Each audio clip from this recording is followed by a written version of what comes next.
it's big news. And you know what? Okay, we will get started. If we could just get Councillor Paulson to his seat. Did you just turn that on, I hope? Yeah, just. Are you gonna mention this?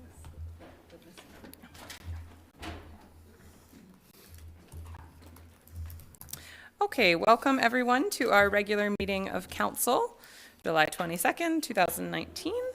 And I will start by just acknowledging that we're holding our meeting on the unceded territories of the Sushot and Huipachesset First Nations. We have an agenda in front of us. Councillors, are there any late items? Councillor Haggard? Thank you, Madam Mayor. I'd like to add under new business a nomination for the UBZM executive. Wonderful. We will note that. Anything else to add from councillors? Thank you. City Clerk, any late items? Okay, would somebody like to move the agenda as amended? Second, Madam Mayor. All in favor? Carried. And we have minutes from the special meeting of council held at 12:30 and the regular meeting of council held at 2 p.m. on July 8th, as well as the special meeting held at 2 p.m. on July 15th. Somebody like to move adoption? So moved. Is any questions or comments on the minutes? Seeing none, all in favor? Carried. And that brings us to public input period, which is an opportunity for members of the public to address council on topics of relevance to City Council. We take a maximum of 4 speakers, and you've got 3 minutes each to speak. Come on forward, Mr. Ambrose.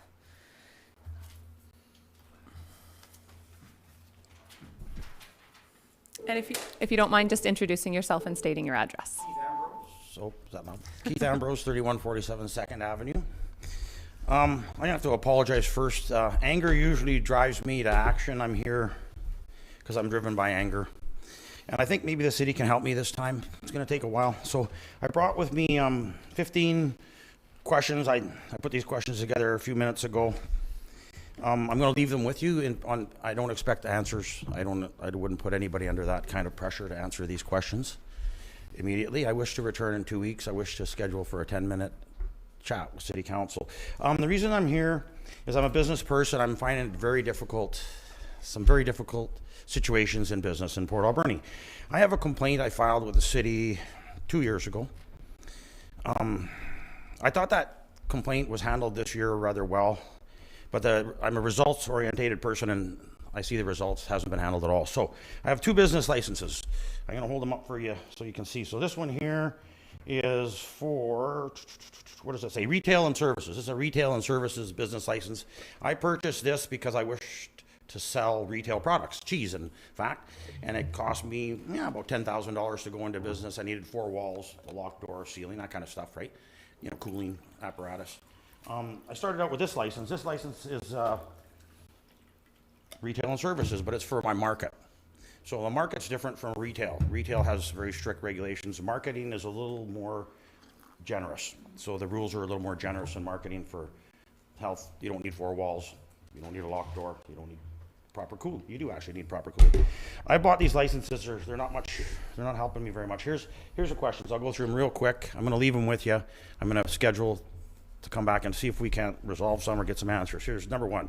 Is there a policy in place in regards to conduct for city staff and or city council? Number 2, what is the overall intent for the work of the Chamber of Commerce? Number 3, is it fair that the Chamber of Commerce enter into business which competes directly with existing businesses and not acquire the proper licensing? Number 4, is it fair that the Chamber's attempt at marketing is done outside the reach of the local health authority? Number 5, would it be fair if it turned out that one of our Chamber representatives was proven to be the source of any irresponsible and false reports? I'm here because the health authority visited me not for the first time, and the bylaw as well have visited me in the past on false reports. That's all I've ever had to deal with. My business has no complaints. I have unbelievable customers. Does anyone think that an easily resolved legitimate complaint should be unresolved and entering its 3rd year? Can there be a way forward? That's number 7. Number 8, can there be a way forward that doesn't involve conflict but rather cooperation and collaboration for the benefit of the public? Number 9, will the city correct the voids that seem to exist in your existing leasing and licensing arrangements? Number 10, is there a license that I can purchase that will allow me to sell the products that are being sold at all other markets in the Port Alberni area? Number 11, is the city in need of assistance in coming up with a policy in regards to conduct that would make it fair for every employee of the city and every citizen of the city to conduct their affairs under the same set of guidelines? Number 12, has the city's hiring policy been addressed to preclude the hiring of individuals connected by family or friendships existing to city representatives or employees?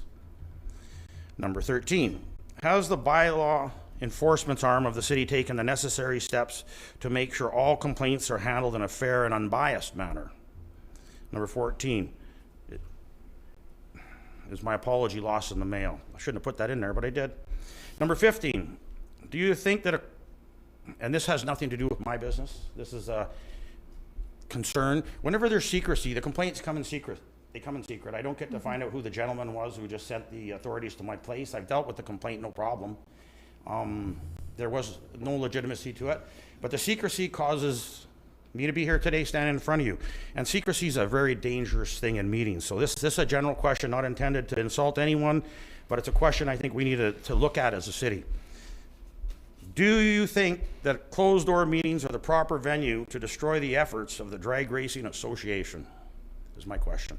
I think it's a fair question. I think it is. So I'm just going to leave you guys with the questions. I'm going to leave because I find it difficult as a businessman to attend the daylight meetings as well, and I must return. I came off the holidays to come and talk to you to begin with. It would have been nicer if I wasn't third year of same problem. Thanks, folks. Thank you, Mr. Ambrose. Would any other members of the public like to speak? No one? Okay, moving on.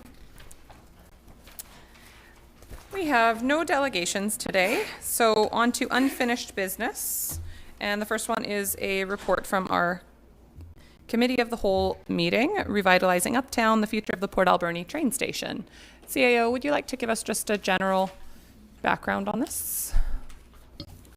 Madam Mayor, we had a Committee of the Whole meeting last week, and previous to that, what drove that topic, potential revitalization of the train station, was last year in 2018. The city was approached by two very credible proponents wanting to lease and repurpose the train station, and council at the time supported the staff recommendation that the city undertake a little bit of work prior to that, see what was needed in the building, so that we'd be in a position to go out to an RFP if we wanted to see what was the best proposal and the best proponent for that kind of a project. So we asked these proponents to hold while we did that. We engaged an architect, and while that architect worked on the project, it became clear that there was value in looking at a larger perspective than just the structure of the train station, in fact, the site itself and the lower Argyle area. So last week, council received a presentation in a Committee of the Whole meeting from Will King with Waymark Architecture, and he presented some information around the structure itself, the site, and some thoughts, no recommendations, but thoughts for council and the community around the larger area, lower Argyle Street. Because it was a Committee of the Whole meeting, council was not able to make decisions there, so you referred that entire topic and presentation to this council meeting, where it is now on your agenda, and if council wants to discuss it, take next steps, do nothing, this is the place to do that. Okay, thank you very much. Council, are there any questions to start? Okay, comments. Councillor Washington.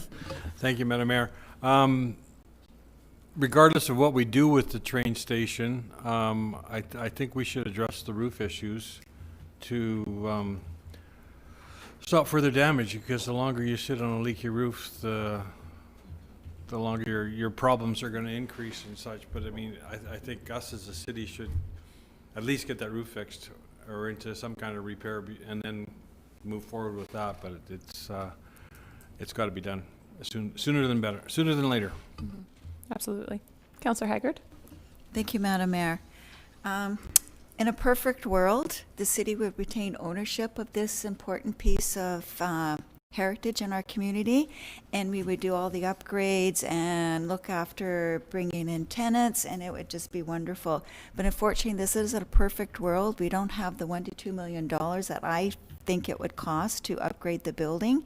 So my suggestion would be that we put it out to an RFP, look at our heritage bylaws, strengthen it so we won't lose the character and heritage of that important building, and let somebody else do all the work and the public can enjoy it. I was feeling like those weren't on. Thank you, Councillor Haggard. And I'll come back to you for a motion once everyone has spoken, since it sounds like you have one kind of crafted there. Councillor Paulson? I can probably split this into two because I have a fair amount to say. That's fine. First of all, I thought the presentation, although it was a bit long, it was good to get some outside the box thinking going on, and I like the thought of possible multi or single tenants with the train station, but still retaining a ticketing component for the train and other components for the heritage. But to maximize the income potential and reduce or eliminate the ongoing city subsidies to operate or maintain the building, I think is probably important. So the bottom line is to garner a revenue source of some sort. I also believe that if we issue an RFP and we have some guidelines within that RFP to gauge some interest, I think it would be in our best interest. So we could set up more public input opportunities and set some deadlines on that, whether it be through our city website. I also believe that the roof needs to be done. You know, I mean, that's a priority. Otherwise, we're going to wind up with a building that's in even worse shape than it already is. And you know, we already have a Granville-like theme down there, and I really believe that we've underutilized the train station to be kind of the gateway to that situation. This may be a little bit off topic, but we had got political problems with our farm and craft markets. And I guess my question is, how do we approach that and bring those groups back together again under one roof? And I don't know if that's a possibility or not, but that area there, I think, would benefit from that. I really like the idea of a supporting structure when you're talking about seismic. And the architect had an intriguing thought where there's a new building that can help support the old building, and it may reduce that cost of going to seismic upgrades. I'm not sure about the street closures. I just can't quite envision how traffic would flow and whether it would impede people to the Carrickey as it is. And that's about all I have to say. I made some notes, you know. I was going to say, you're very organized with your notes there. Thank well, you. there you go. And I think the street closure was more of a future idea. Oh, absolutely. No, I know but that. Yeah. It's But, you know, the interesting for RFP, sure. I would like to see kind of what shakes out of the trees, Yeah. and maybe there's something that would be good for everybody. Yeah, absolutely. For sure. Councillor Solda, do you have any comments? Madam Mayor, I think we're still discussing the future of our waterfront, and we haven't gone there yet, and so we don't know what direction we all want to go. I do believe that we need to fix the roof. I totally agree with that, and I'm kind of curious to see what the RFP would bring to us and let somebody else look at it, but I would like some clear guidelines when we do put an RFP out. And it doesn't mean that it will happen, but let's go for it. Thank you. Councillor Corbeil. Well, first of all, yeah, it was a really interesting presentation that the architect gave us. I have a question to staff, I guess. At what point does something have to be made earthquake-proof or seismic upgrading? I mean, we have buildings all over town that get fixed up and they're not brought up to that standard. And I'd just like to make the comment that you know, I don't think I'd have any issue with it going out to an RFP, but I really, deep down inside, feel like I just, as a citizen of Port Alberni, hate to lose ownership of that. If it was entirely, if there was some way we could lease it for 99 years or something like that, I would certainly feel a lot more comfortable knowing that, you know, my great-great-grandchildren may one day find a different purpose for it, and they'll be able to make a decision at that time. So, question and comment. CAO, do you have any comment on when seismic upgrades are necessary or required?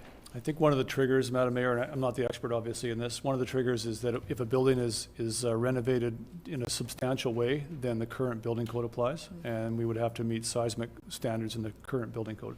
A minor renovation wouldn't trigger that. So I think that's going to be a big trigger in this. And also that adjoining building was one vision the architect presented. He told us he's not a structural engineer. He's seen that kind of approach work elsewhere. It might be that a building of only 1.5 stories is more easily seismically upgraded through interior bracing. So there, you know, we would want to know from professionals what's involved. Okay, thank you. Councillor Poon? Well, I like what has all been said already, and I would support going for an RFP. Okay, thank you. Councillor Haggard, would you like to make a motion? Can I make two separate motions? Absolutely. Firstly, I'd like to make a motion that bylaw and planning work together to review our heritage bylaw, because we might want to make some changes and expand our area. That'll be my first motion. I'll second that, but I'll just add to it. I think that's a great opportunity for more community engagement on what that bylaw is going to look like. I don't think that we should do that specifically in-house. I think we should, we've got the Heritage Network and other stakeholders, and just the general community as well. Okay. Okay. Any other comments on that? Councillor Solda? Could you just repeat that motion again, just to be clear, please? I'd like to make a motion that planning and bylaw and we'll have community engagement to review our heritage bylaw, strengthen it, because we might want to expand our area. Okay. Okay. Any other comments on that? And I will note that I believe the train station is the only building that falls into our heritage registry bylaw, and I would imagine some people in the room may be able to suggest others that should also be on that registry. Exactly. Okay, all in favor? Carried. Secondly, after we review the heritage bylaw, I would like to ask staff to develop an RFP for the train station. Okay, is there a seconder? Second, Madam Mayor. And do we want to give direction on if it's... We fix the roof. Okay, we'll talk about the roof. I think we should give staff clear direction on whether we want it to be for sale, for lease, or for both as options. So, Councillor Haggard, do you want to include?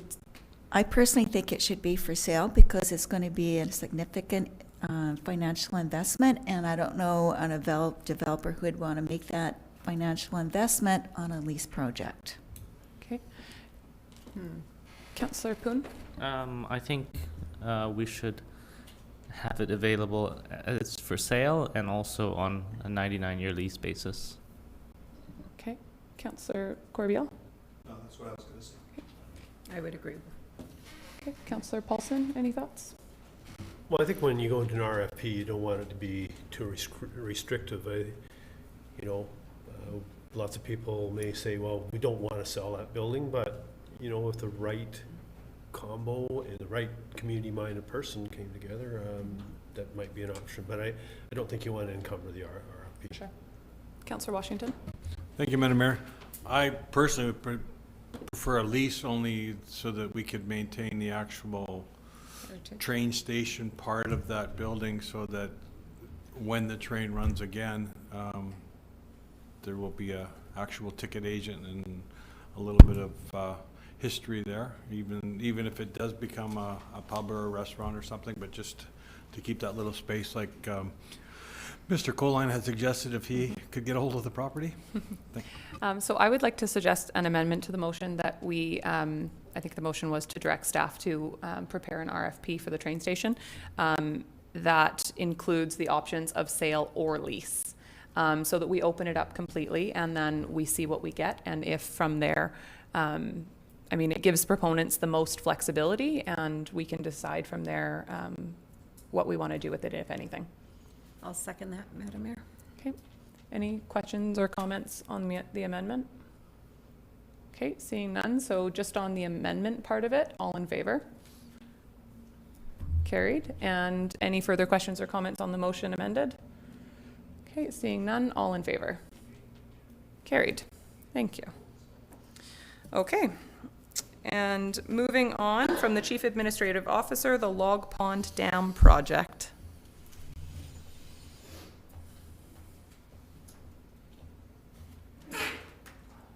CAO. Madam Mayor, the topic that won't go away.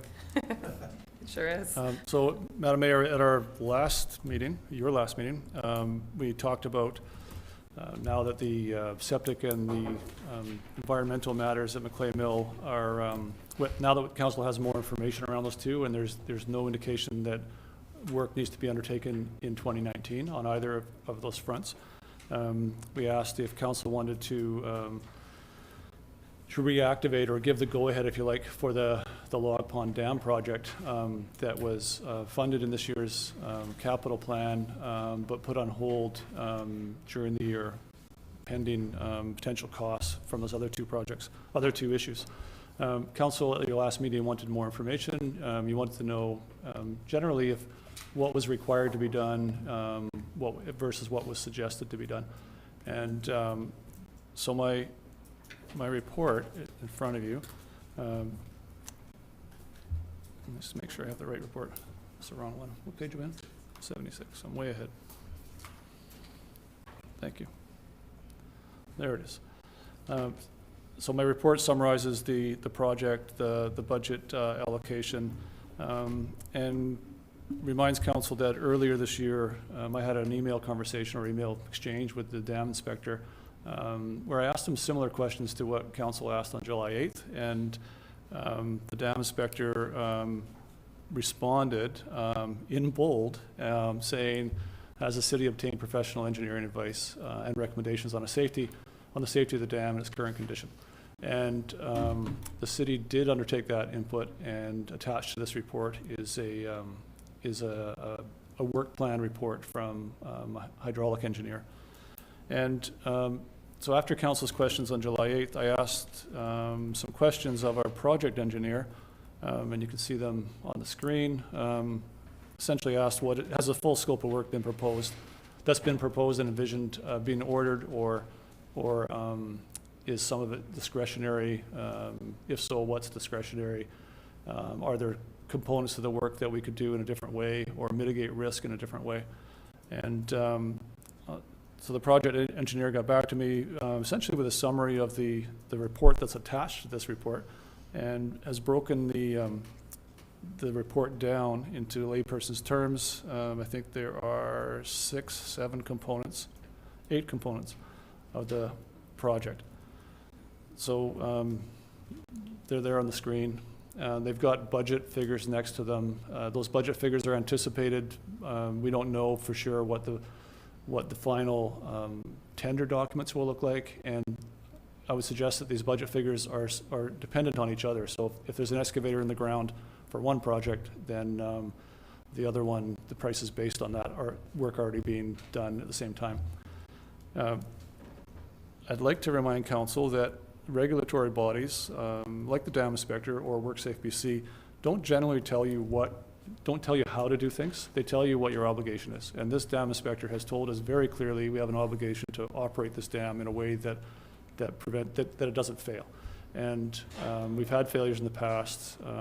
We received a citation this year for a previous failure. So the inspector hasn't told us the steps we have to take, but he's told us to take an engineer's advice and follow that advice essentially. So could we delve out components of this project and not do them? And yes, we could.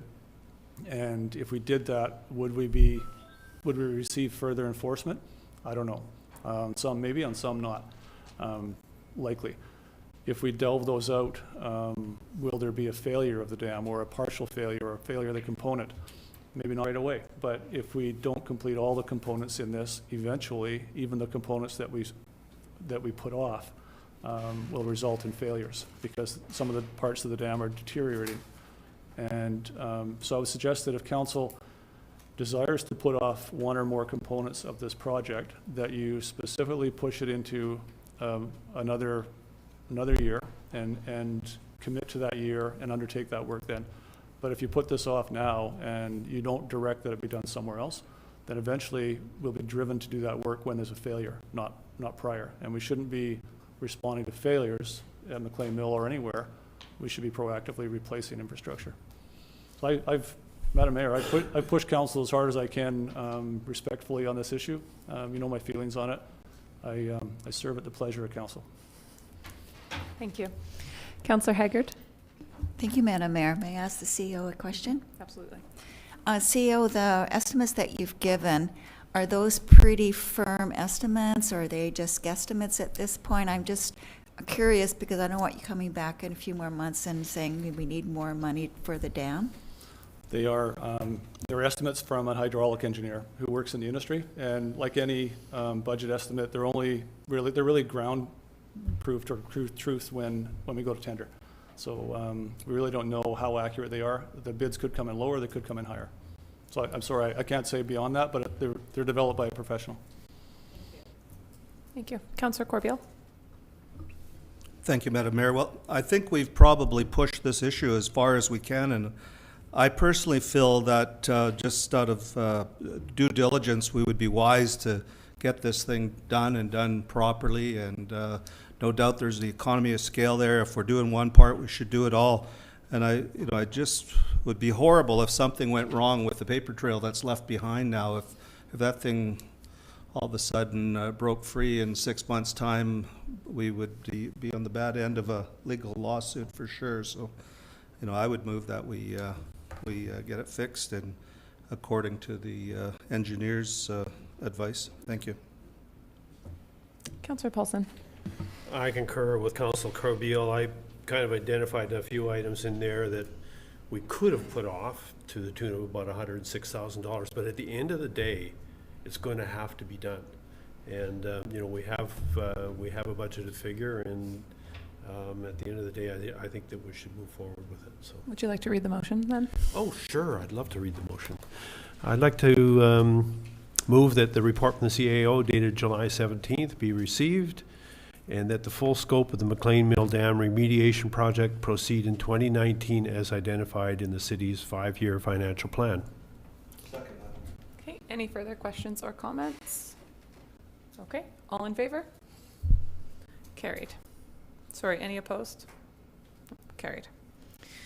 Okay, and on to item 3, City Clerk remedial action requirement for the demolition of 5109 Athol Street.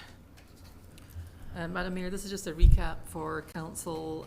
At the last meeting, Council received a report from the Director of Engineering and Public Works providing the results of a public tender for demolition of the former Airview Hotel, 5109 Athol Street, and the estimated cost to complete remediation of the site.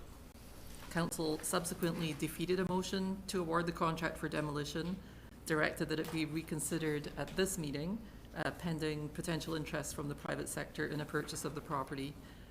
Although some questions have been directed to city staff, no serious interest in the property has been expressed, and therefore the motion is back before you for consideration. Thank you. Councillor Solda? Madam Mayor, a lot of the public would like to know the questions I've been asked. For the bids that did come in, why is it so much? Most public people think, well, I'll just go take it down, right? And then there's references to why can't the fire department have a big fire and use it as a training, right? Sure, that was another thing. I mean, we've heard of buildings being used for firefighters' services and that. So maybe we could get an explanation for the public. CEO? Yeah. Madam Mayor, Council, so we're obligated to do things the right way, right? So we're very public and we're a public body. So we developed a scope of work using an engineering firm that includes significant, in terms of cost, component of remediating hazardous materials in the building, primarily asbestos, and I believe some lead paint as well. And so that is a large part of the cost. So could somebody come in and on a Sunday afternoon and knock it down and not meet the regulations? Yeah, probably, and it would cost a lot less, and they might get away with it. But that's not something the city's in a position to do. So for us to be able to demolish a building and meet the regulations around that, this is what it costs. And we tested the market to get the lowest cost to do it by going to a tender process. And in fact, you might recall that we took out of the demolition the lowest floor, the ground floor. So we actually made it as simple as possible, or as risk-free as possible for contractors by saying, look, you just got to take it down to the main floor, not to the dirt. And that was what we tendered out, because we knew that for them to have to take out the bottom, the basement essentially, would create some unknowns around supporting the sidewalk and the street. So I say that as an example of, we drove this project to get the lowest possible price, which we're obligated to do for the taxpayers and for the property owner. But could somebody do it cheaper? Yes, they could. Could they do it cheaper and meet all the regulations? I don't know how, unless they were writing off the equipment and labor somewhere else. Could we burn it down? There is a provision in at least in the outdoor burning regulations for permitted fires where it is practice for fire departments. I would suggest there's not a lot of practice there. There might be some learning there, but I wouldn't think that there'd be practice there. And if we were to burn that down in its unstable condition, we wouldn't have any control about where it fell or how it fell or where burning embers landed, doing damage to other properties. So I would suggest that's not a responsible path to take. Okay, thank you. And Madam Mayor, so I have a question regarding not taking the building down to the dirt. So we're going to just have sort of the base of it, or the foundation? Is that what the intent is? So what I recall from the Director of Engineering and Public Works is that this tender is to take the structure down to the main floor, which is wooden, and in that way the basement would still be, so basically a concrete foundation with a wooden deck on it. And that way the road and the sidewalks would not be at risk of no longer being supported, because the building, it's so old, it's not clear right now if the streets are supporting the building or the building is supporting the streets. So to take away the risk for the bidders, we took that component out, and when we get the building down to that level, we'll have engineers reassess it, and then we'll either with our own resources or negotiate a price, preferably with the contractor on site, to do the last piece under the guidance of an engineer. So that's why you're seeing, I think, $435,000 right now. Sorry, $456 with GST, $456,000. And we believe there's going to be, I think it was in the neighborhood of 160 or 170 more to take the basement out. Okay, because, Madam Mayor, because I have concerns about leaving a foundation there, like other buildings here in the city, 4 to 5 years, and nobody does anything. Thank God one is being done.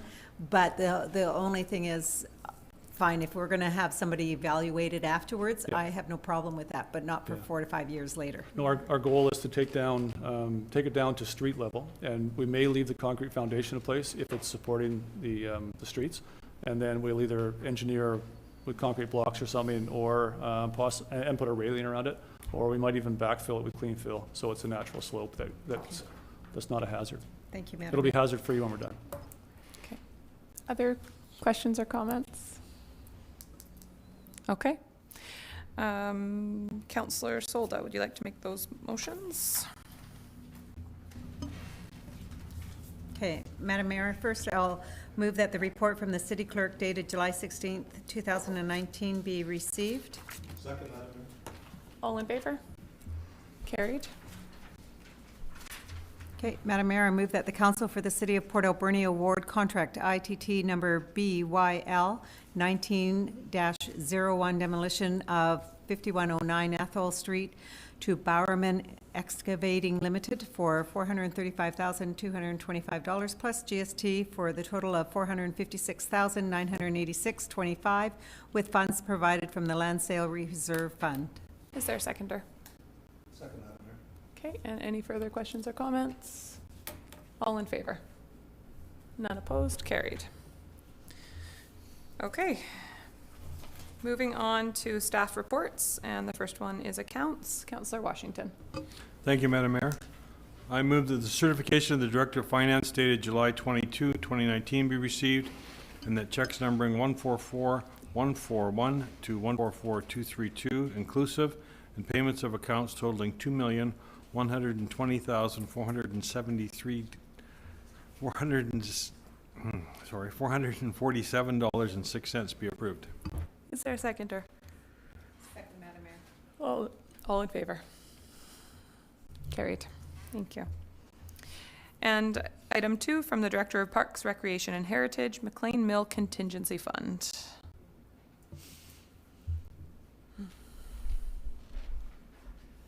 Thank you, Madam Mayor.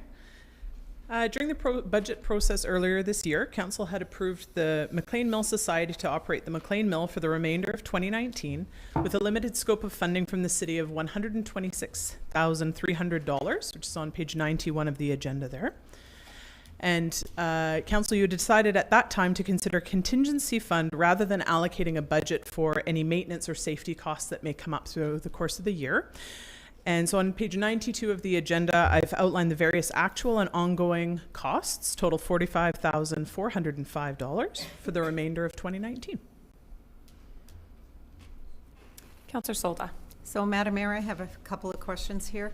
I like the idea that McLean's Mill is going to issue an RFP for food and gift shop. I really like that, according to this report. Is that not correct? I think you're a report ahead. Am I a report head? Or, yes, I think you're in the right area, Oh, we're in but Parks that's just showing you what the initial budget that we had given them was for. Okay, so what we're asking for now is $45,000, and the only thing that I don't agree with that $45,000 is the $7,000 that was regarding the wedding deposits. To me, that wedding deposits shouldn't be there. Anybody that has been in organizations, it's a deposit and it's returned. You don't add it to your budget till it's all over and done with. And that is not the city's fault in that sense. I agree with everything else, all the safety stuff that's needed in that budget, but I do not agree with the $7,000. That has to come out somewhere else, and I would not vote for this whole budget if it's. I just want to say that I think the thought behind the deposit is that was a deposit that needed to be returned because of the decision that we made to not run the train this year. Mm-hmm. So that's what drove that deposit. So I don't think it was fair for us to ask the McLean Mill Society that, had no control over the decision that we made to take that out of their reasonably limited budget that we gave them. But Madam Mayor, to disagree with that is, unless it's clearly explained a little more here, it's $7,000 that was a deposit from the bride and groom.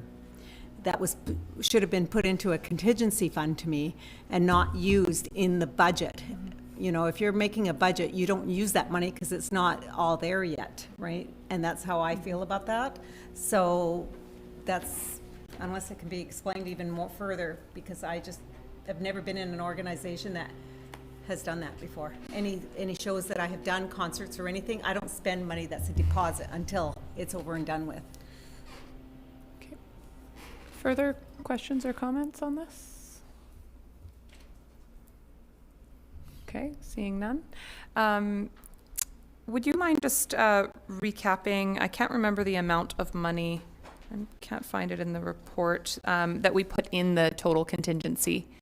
It was what we decreased from, well, I guess it was what we decreased from the $215,000 budget that was that was originally budgeted for, down to, I guess, the 126. So about $90,000 was in that contingency fund. Madam Mayor, I don't have that number in front of me, but perhaps the CAO is looking for it as we speak. Madam Mayor, I don't have that number either. You did add some money to the city's contingency fund that, you're right, that was on the, in the draft or the proposed budget, I guess, for McLean Mill. So you took that out and added it to contingency. Our baseline contingency budget is $200,000, and I'm wanting to recall about 60, but it might have been more. So we're somewhere between $200,000 and $300,000 in contingency. I just don't have that exact figure right now. Okay, fair enough. We have not accessed it yet this year. Okay, Yeah. so this would be the only access from it at this point? The first one, yeah. Okay, okay, great. Councillor Councillor Poon, would you like to read the motion? Yes, I'll move that the report from Director of Parks, Recreation and Heritage dated July 16th, 2019 be received and council approve a budget contingency amount of $45,405 for McLean Mill costs to be paid from contingency fund. Madam Mayor, vote recorded, please. Second, Madam Mayor. Okay, and we'll have a recorded vote. And I just want to comment one more time, and this may not be clear with Councillor Solda's concern. I don't think it's necessarily that they took the deposit and spent it. I think it's that they accounted for it in their budget for the year, that was going to be revenue that they received. And then we changed that revenue, which still they have the same costs to maintain. Okay, so we have a mover and a seconder and recorded vote. So we'll start with Councillor Washington. In favor? Councillor Haggard. In favor. Councillor Paulson. In favor? Councillor Solda. Not in favor. Councillor Corbeil. In favor? Councillor Poon. In favor. And I'm in favor. So the motion is carried. Okay, thank you very much. And item number 3, McLean Mill Management 2020 and beyond. CAO. Madam Mayor, I believe this is a report from the Director of Parks, Rec and Heritage, and I know she's itching to speak to it. But she sat back down. Yeah. Oh, and Madam Mayor, there is the clerk tells me there's a letter as well to be considered. Is that right, Davina? Yes, Madam Mayor, there's also a letter from the McLean Mill Society advising that the board is working on a detailed management business plan to present to council in early September. And they request the city provide the society the opportunity to continue operating the McLean Mill site for the next 5 years while operations are implemented. So for council's consideration as well. Thank you. Thank you, Director of Madam Parks, Mayor. Recreation and Heritage. So as you'll see from my report dated July 3rd, which of course came in 13 days prior to the letter from the McLean Mill Society. So during the budget process earlier this year, council had approved the McLean Mill Society to operate the McLean Mill for the remainder of 2019, and council, you determined at that point you would at a later date decide what operational structure you'd like to employ for the years 2020 and beyond. And so now since we're here in mid-2019, from a place of diligence, I think it's important to come back and now confirm what direction council you'd like to take for operation in the McLean Mill in 2020 and beyond. Okay. Thank you very much. Council, are there questions? Councillor Washington. Thank you, Madam Mayor. Even if we do issue the RFP, we don't have to act on it if the McLean Mill Society can prove, like if their grants all come together and stuff that Ms. Faulkner is saying, and it will work. But going through the exercise of the RFP, is there a lot of costs involved in that? CAO, are there costs involved in going through an RFP process? There would be staff effort, of course, and effort from proponents. So if we don't think we're going to make a change, then we shouldn't ask other proponents to undertake a lot of work. I mean, our staff time's our staff time, but yeah. But if you're just not sure, then no costs in terms of the city except staff time. Okay, thank you. Okay, Councillor Haggard. Thank you, Madam Mayor. I'm not sure if you can answer this or not, Willa, but I've heard reports that McLean Mill hasn't been open on a regular basis, and I'm not sure why they're not opening the gates. This is the height of the tourist season when they should be inviting people to come in. Can you provide any comment on that, or do you know anything about that situation? Madam Mayor, as McLean Mill Society currently operates that venue, my suggestion would be that they would be best to answer that question. I know that there are staff in the audience. I'm not sure if you'd wish to engage them at this point. We would love to call up Dr. Jamie Morton if he is willing to, just to speak to what the current level of operation is out there, what the hours open are, that kind of thing. Madam Mayor, councillors, the level of activity is minimal. It is open. It's open for self-guided tours. There's very little going on site because of the lack of budget, lack of staff, etc., as a result of the minimal budget directive. So it is being operated as a static site, essentially. The weddings and so forth are going on. There are 15 booked for this year, ultimately. There are some events in addition to that. There was a couple of high school reunion events recently. The campground was on a totally limited basis because of the environmental concerns. So we weren't taking bookings and things going forward until we got the word, what was that, 3 weeks ago, 4 weeks ago? So it's been pretty minimal. It's not closed. The level of activity is much lower than previous years. You go from $250,000 to 100,000 and it makes a difference. So that's where we're at basically. Yes. What weddings were your primary source of revenues? What activities or market activities have you taken in order to keep that momentum for the coming year? It is actually, there's been a fair bit of interest. There was advertising on one of the wedding website magazine facilities, one of the public things. There has been social media advertising promoting those. And it's been remarkable how much word of mouth interest has been expressed. Just people getting in touch from not just Port Alberni, but Campbell River, Qualicum, Nanaimo, etc. People that are looking for that particular experience. So I would say right now it's probably word of mouth that's bringing the majority of those in. And we are limited by the number of weekends and the capacity of the site to the number of events we can have, of course. So moderately successful considering that we've got no resources. Okay, thank you. Councillor Paulson? Well, I would just like to commend you that you do have 15 weddings. I think that's great work with the limited budget and time that you have, and the other events as well. I think it's well done, and yeah, thank you for that work.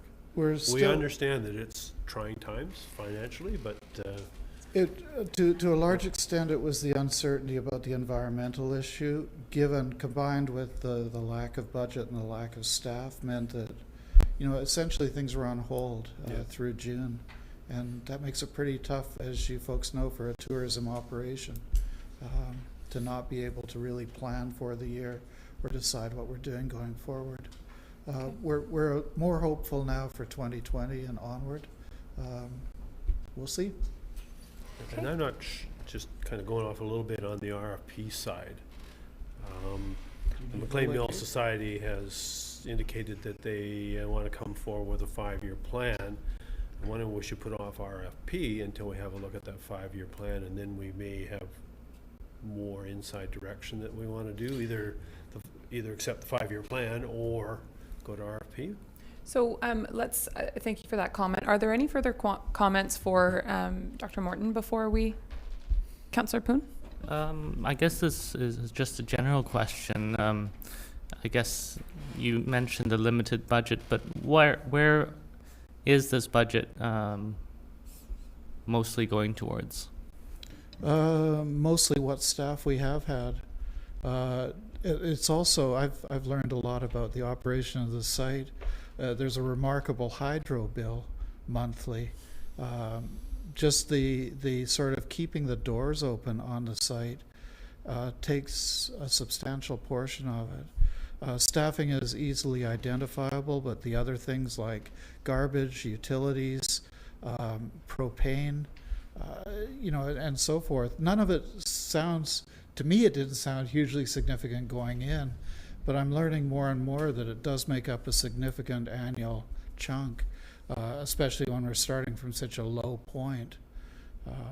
And again, having to repay some of those deposits and things left us in fairly sad shape. Okay. Any further questions for Dr. Morton before he sits?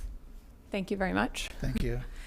Okay, now more to the RFP. Let's have some conversation. So my understanding is we have the option of working exclusively with McLean Mill Society, letting them present their 5-year plan, or putting out an RFP, or doing both as well. We can work with MMS and encourage them to submit through the RFP or a side process. What are council's thoughts? Councillor Poon? I think we should go for RFP and encourage MMS to submit their proposal through that platform, and then we can consider all proposals at the same time. Thank you. Councillor Washington. Thank you, Madam Mayor. I agree with Councillor Poon.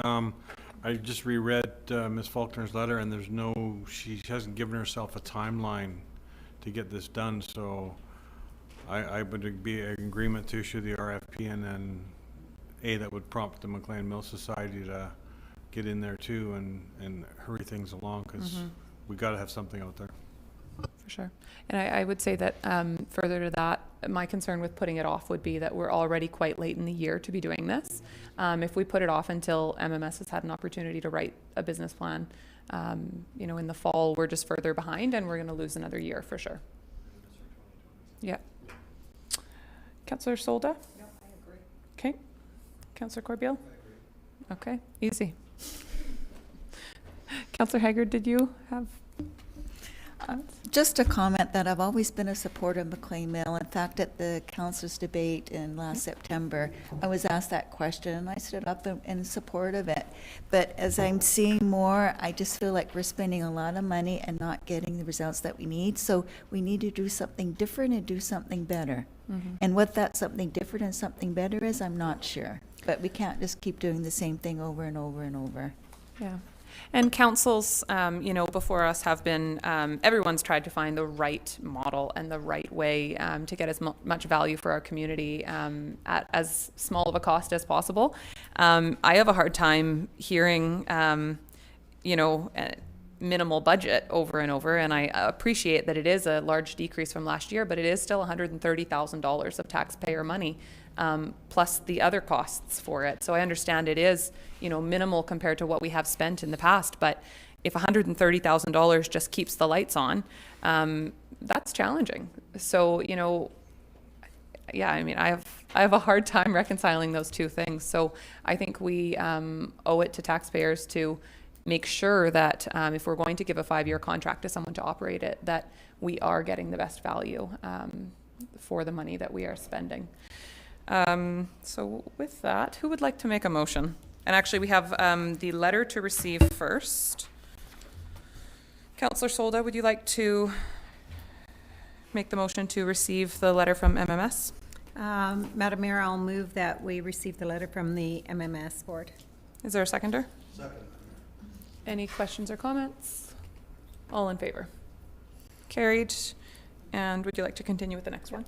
Madam Mayor, I move that the report, that the council directs staff to issue the RFP for event management operation of the visitor center, gift shop, and food services of McLean Mill at McLean's Mill. Is there a second? Okay, and any further questions or comments on this? Seeing none, all in favor?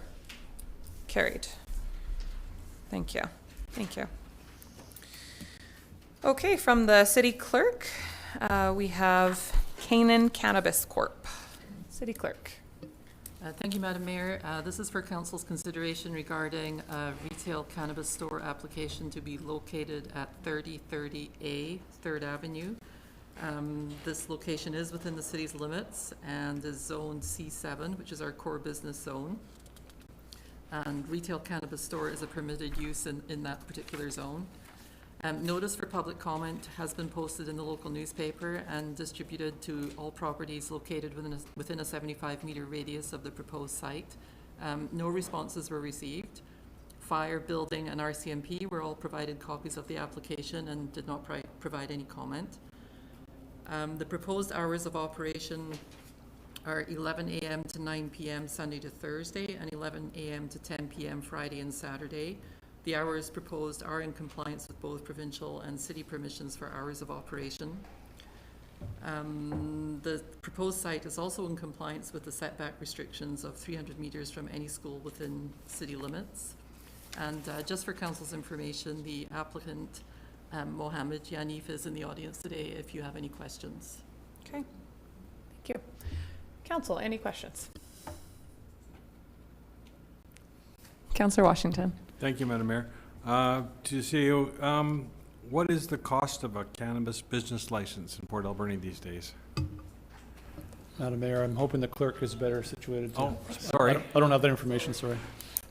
I think from memory, we made it about $1,000, possibly $2,000 for the initial application, and then we made the business license fee ongoing, the same as a regular business license. But don't quote me on those numbers. We made it more expensive than a regular business license application. I know it was reviewed, Madam Mayor, but I don't have the business license regulations at hand, sorry. For sure. Okay. Any further questions? Councillor Haggard. Okay. Comments. Thank you. I know that there's no provision in our bylaw to deny this application, and we've always said the market has to dictate how many there are, but I'm just concerned that we're putting this kind of a business, a cannabis business, and I realize that it's legal and it's retail, but we're putting into an area that we're trying really hard to revitalize, and I just don't think that's a good fit. Okay. Councillor Poon. I would have to disagree with Councillor Haggard, but I think this is a good opportunity for Third Avenue. We are trying to revitalize this area, and more new businesses is a good thing. Thank you. I'm wondering if the CAO or clerk are able to give us an update, or if we have received one, on how many of the applications that we have given our approval to has the province approved, if any, because I know we've approved 6, I believe. Could be 5. Yeah, 5. But that doesn't mean that 5 are going forward. City Clerk? Thank you, Madam Mayor. I'm glad you know how many council has approved, because I didn't have that particular information, but I can advise that as of today's date, the province has not yet approved licenses for any in Port Alberni. Okay. With the exception likely of the provincial Their one own that is provincial one. automatically approved. So at this point, although we may have given our approval to 5, at this point there is only 1 going in. So, okay. And it still comes back to us again for final approval. No, I don't believe so. And no comment from us would mean a non-approval. Oh, but that's our opportunity here. Well, I figured that it was coming back again after the province. So, City Clerk, Councillor Paulson is confirming, or is thinking that after we give our comment here, that it comes back again to us. I don't believe that's the case. And I don't know exactly, Madam Mayor, but I don't think that's the case either. Okay. I think council, the businesses are in the right zoned areas, meet all of our regulations. Council has the ability now to provide comment. A comment that is not favourable will mean that's the end of it. The province won't consider it further. If council moves it forward and says they support it, there's still, I believe, a lot of hoops that have to be gone through, basically, with as far as security, financial checks. Mm-hmm. So even although council endorses it, doesn't mean that the province will ultimately issue a license. for sure. Okay, thank you. Okay, Councillor Poon, would you like to read the motions? Yes, I'll move that the report from City Clerk dated July 12th, 2019 be received. Is there a seconder? Second, Madam Mayor. All in favor of receipt of the report? Any opposed? Carried. And if you want to continue? Yes, I'll move that Council for the City of Port Alberni supports the approval and authorization of Canon Cannabis Corp. located at 3030A 3rd Avenue and endorses the comments as provided in the report from the City Clerk dated July 12th, 2019. Second. Thank you. And is there any further discussion on this application? Okay, seeing none, all in favor? Any opposed? Carried. Okay, and on to item 5 from the City Clerk, Bogart Cannabis Investments Limited. Thank you, Madam Mayor. This is another application for a retail cannabis store application to be located at 3755 10th Avenue, which is the 10th Avenue Plaza, also within city limits, and Zone C2, General Commercial. And retail cannabis store is a permitted use in that zone. Again, notice of public comment was posted in the local newspaper and distributed to all properties located within a 75-meter radius of the site, and no responses were received. And no comment from fire, building, or RCMP. The business also meets the setback restrictions of 300 meters from any school within the city limits. Their proposed hours of operation are Monday to Sunday from 10 a.m. to 10 p.m., which is in compliance with our provincial, or with both provincial and city permissions for hours of operation. And again, Madam Mayor, the applicants Sherman Liang and Kelly Rankin are in attendance if council has any questions. Thank you. Are there any questions or comments from council? Councillor Washington. Thank you, Madam Mayor. Just for the people at home, where is the store that Major Rye was going to put in that vicinity? Is that still in? Did we approve that? We did approve that application, but we have no 1 kilometer separation between stores in our bylaws. Okay. No, I'm just wondering if he fell through the cracks or whatever happened to him. No, so that's one of the 5 that we've given our preliminary approval to and are with the province. For sure. Okay, Councillor Haggard. Thank you, Madam Mayor. And I know Councillor Poon's going to disagree with me again. There's going to be proposed 3 cannabis stores all within a throwing distance of each other, and I just think that's too close and too many in one area. So I can't throw that far. But thank you. Councillor Paulson, any comments?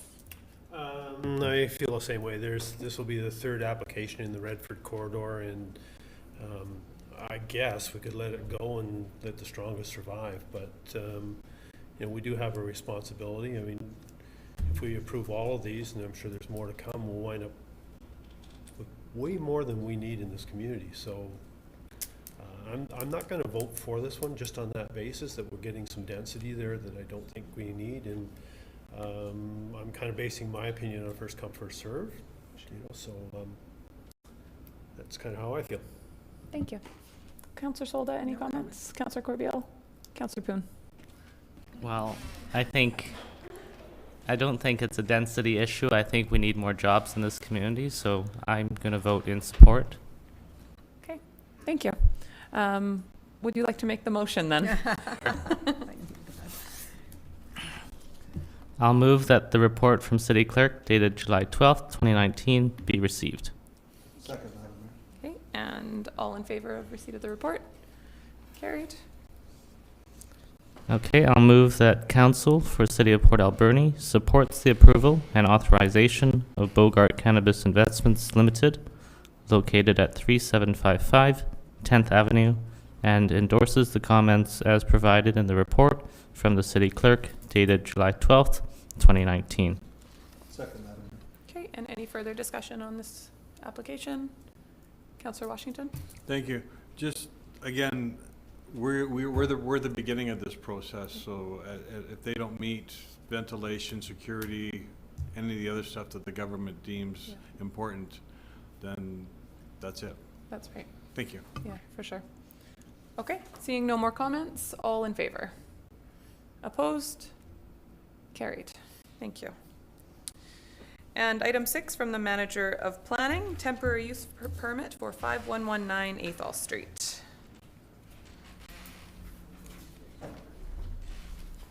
Thank you, Madam Mayor and Council. So at the June 24th regular meeting of Council, staff were directed to proceed with a temporary use permit instead of a site-specific text amendment to the C3 service commercial zone for 5119 Athol. Notification was given as required by the Local Government Act, and the Planning Department has received 1 email in opposition to the temporary use permit, and that correspondence is attached to the report for your information.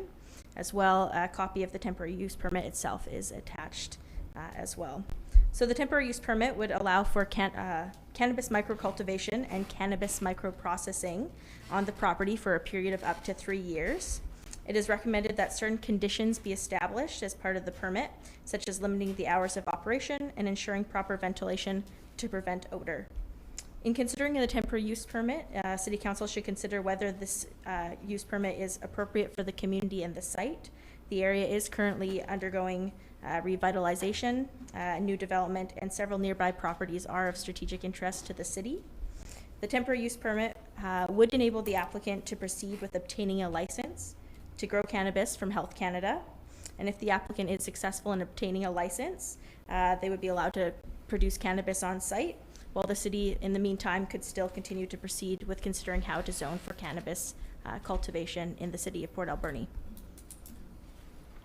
Okay, thank you. Are there questions or comments from council? Councillor Washington. Thank you, Madam Mayor. I notice in the correspondence, the writer says, it appears to me that what City Council is planning is a violation of Health Canada regulations with respect to licensing growing of marijuana. If you think otherwise, it's foolish to allow such a development. Are we in violation of Health Canada? Maybe the planner can give her thoughts. I don't believe that we would be in violation with anything that Health Canada has specified, because the applicant will still need to go through the process of obtaining a license, and so similar to the retail stores with the province, they'll have to meet all the requirements. Absolutely. Thank you. Any other questions, comments from council? Councillor Haggard. I was a little concerned about how quickly we were rushing into this. I wanted a bit more thought and planning into it, but I think the planning department came up with a good alternative for us. Yeah. This is not something that isn't going to be permanent, it's temporary, until we've had taken that time to think, where do we want these kinds of places to go? So I'll support it with caution. Yeah, and I want to really echo that and thank the planning department for bringing this suggestion forward. I think it's a great balance between being able to support a business that is, trying to work through their process legally, and still enabling our process to happen without making any permanent decisions. And if our process ends up happening that, they can have it in that area, then it all addresses itself. So thank you. Okay, Councillor Haggard, would you like to read that motion? Firstly, I move that the report dated July 16th, 2019 from the Manager of Planning regarding proposed temporary use permit be received. Second, Madam Mayor. Any questions or comments? All in favor? Opposed? Carried. Secondly, I move that the Council for the City of Port Alberni approve temporary use permit 19-01 in the Sorry, Councillor Haggard. The clerk is telling me that we're missing a step. Oh. So is there any late correspondence on this matter? There is no late correspondence, Madam Mayor, but you should allow the public an opportunity to speak as well if you wish. Okay. Is there any input from the public on this matter? Okay. Calling a final time for any input from the public? Seeing none? Councillor Haggard, start over. I apologize to the city clerk for being rushed. That's my fault. Secondly, I move that the Council for the City of Port Alberni approve temporary use permit 19-01 and the mayor and city clerk be authorized to sign the permit. Second, Madam Mayor. Councillor Paulson. I'm going to be voting against this motion, and I'm not fully convinced that the location in our community is where this should go, and I think that we need a look at maybe even a industrial area where these kind of operations go. The other, and I'm not against the business, I'm talking about the location, and the other concern I have about temporary use permit is for somebody to fully get invested, put money into this, where 3 years from now they could possibly have the rug pulled out from underneath them as well. So I will be voting against the motion. Okay, thank you very much.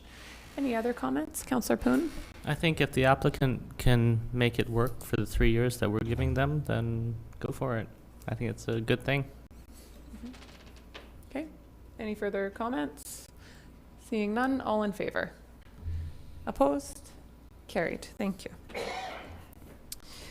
And item number 7 from the Manager of Communications, Reconciliation Committee's final report. And I just want to recognize, and I'm sure our Manager of Communications will as well, that we have one of our committee members, Ann Robinson, in the room.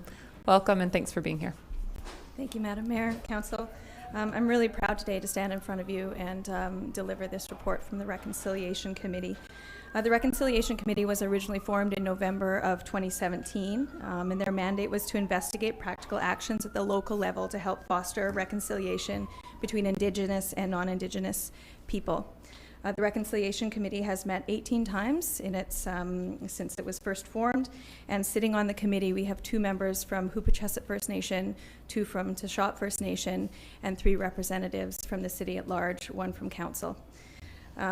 The Reconciliation Committee, as I said, met 18 times, and twice outside of their regular meetings. The first on March 27th of 2018, where we held our Reconciliation Community-to-Community Forum, and second, a tri-council meeting between the Tashot, Hoopachussett, and City Council.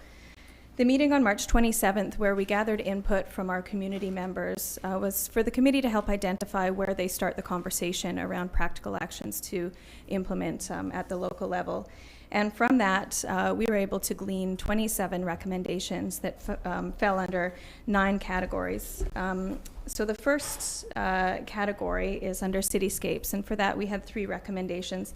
I won't go through each recommendation in detail, but I will say some recommendations are more easily implemented than others, and will take some time to consider both at the staff level and from council's level. So under Cityscapes, high level, so first would be to redesign the city's logo to incorporate First Nations elements, to incorporate First Nations words and names on numbered streets and other destinations and locations within the city, and to install 2 flagpoles at City Hall here to represent our 2 local First Nations. We also had 8 recommendations under government relations, and they ranged from creating a working group for government-to-government relations, to encouraging diversity within the city and how it operates, developing protocols and processes to enable grant funding and more collaboration with our local First Nations, review funding opportunities, to incorporate in our strategic plan the intent of the calls to action, and develop policies for government-to-government processes on major projects. We also had 1 recommendation under education and 4 under events. For events, it would be to hold a blanket exercise with city staff to promote First Nations events on social media within our city infrastructure, to proclaim March 27th, Port Alberni's Day of Reconciliation, and to hold annual events with the city Tashot, Hoopachussett, and our Friendship Center. 1 event for reconciliation workshops so we can help further the dialogue, and the other to celebrate what we've achieved to date in our community. We also had 2 recommendations under partnership. The first is to compile a report that identify obstacles that create inequity, and the second is to identify a means to increase employment opportunities for First Nations in the city and the community. We also had under the category of language 3 recommendations. 1 of them is to incorporate Nuu-chah-nulth language into council meetings, and to make it a part of our welcome and acknowledgement at the start of council meetings, and the other to educate the public on original First Nations names of common places around the Alberni Valley. We also have 1 recommendation under the urban First Nations, and that's for the committee to lobby to improve access to services for First Nations living away from their traditional territory. Under other, we had 4 recommendations. 1 of them is to create a joint public art piece that represents the city, Tashot, Hoopachussett, and the Friendship Center, to seek funding opportunities for a person dedicated to leading reconciliation and activities and events in the community, to create a program similar to the Community Investment Program for reconciliation, or to have a dollar amount in the CIP dedicated to reconciliation. And that the city, the final one under others, that the city embeds funding in their annual budget for reconciliation. And the final, and perhaps the most important under the next generation, is that the Reconciliation Committee recommends that the city, the Tashot, Hoopachussett, and the Board of the Friendship Center support the creation of a new committee, similar to the current one, with the intention of fostering and advancing reconciliation between Indigenous and non-Indigenous people in the Alberni Valley. And that's to further the work that this Reconciliation Committee has done, because the delivery of this final report, in addition to 1 more meeting that we will hold as a committee, this will see the final step in their mandate. So questions? Thank you. Are there questions? Councillor Haggard. Thank you, Madam Mayor. I just want to recognize all the people who worked on the Reconciliation Committee. I'm sure it wasn't an easy process to come together and bring forward these recommendations. And as part of City Council, I'm looking forward to working as hard as I can to help implement these recommendations. And hopefully we can all work better and move forward together as one to make this community better. Thank you. Other comments, questions? Okay. Anne, do you have anything that you want to add since you're here? Are you sure? I just want to say it has been an honor to be the co-chair of this committee the last year and a half. I've been on a lot of committees since being on council, and this has been the one that has been the most meaningful by far. And I think we all learned a lot as a group working together. And I think what we came forward with for a final report, they weren't our ideas. They were the ideas and the comments put forward at the Reconciliation Forum, where we had, I think, 112 people. 120 people from the community come. And that's what we spent several meetings just going through each section of information that we collected from that forum and turning those into recommendations that would be actionable for the city and the community to move forward on. And I'm really proud of where we got to. I think that what we have are recommendations that some of them are actionable today, and some of them will take a longer time to implement. But I think we have, a series of recommendations of really meaningful steps that we can see ourselves move forward on. So I want to thank every member of the committee who has participated, and also yourself, Alicia, for just really diving into this. I think you were very new at the city when you started, and this was your first big thing you took on, and you did just a fantastic job and have supported us really well throughout it. And as well, the CAO, I did say at one point, I don't even know why the CAO was at our meetings. He just kept coming. We didn't even invite him. But I think it speaks to the interest and that he understands the importance of this topic. So as mayor, I'm really proud to have staff as well who understand the importance of moving forward. So thank you for all the work that you've put into this. Okay, I guess I could make the motion on this. First, I will move that the report from the Manager of Communications dated July 16th, 2019 be received. Second, Madam Mayor. Any questions? All in favor? Carried. And then that Council for the City of Port Alberni receive the report dated July 2019 from the Reconciliation Committee and directs city staff to provide a report on implementation of the recommendations in conjunction with the city's upcoming strategic plan. Second, Madam Mayor. And any further questions or comments? All in favor? Carried. Thank you. Okay, and item 8 from the city clerk, liquor license application from Cypress Rimrock Gaming Center. Thank you, Madam Mayor. The Rimrock Gaming Center is applying to the Liquor and Cannabis Regulation Branch for a permanent change to their food primary liquor license for an entertainment endorsement, which would allow them to host events where guests can move around freely and dance at private functions. They propose live bands, musicians, DJs, to provide music in the food primary licensed areas during events such as weddings, fundraisers, galas, and other such events. As part of the process, council is required to consider the application and either provide the branch with a resolution including comments and a recommendation, or to opt out of the process, in which case Liquor, Cannabis and Retail Branch will gather the views of the residents and may also request additional information from staff. We did go through a full public process, as council may recall, in November of last year, and supported an application for Rimrock Gaming Centre for a structural change to their liquor license to allow patrons to walk throughout their facility with their beverages. We didn't receive input from the public at that time. And in this instance, we feel it's a relatively minor change for Rimrock, and staff would recommend that council opt out of commenting on the application, which doesn't hinder their application in any way. It's just not providing comment. Okay. Thank you. Are there questions for staff?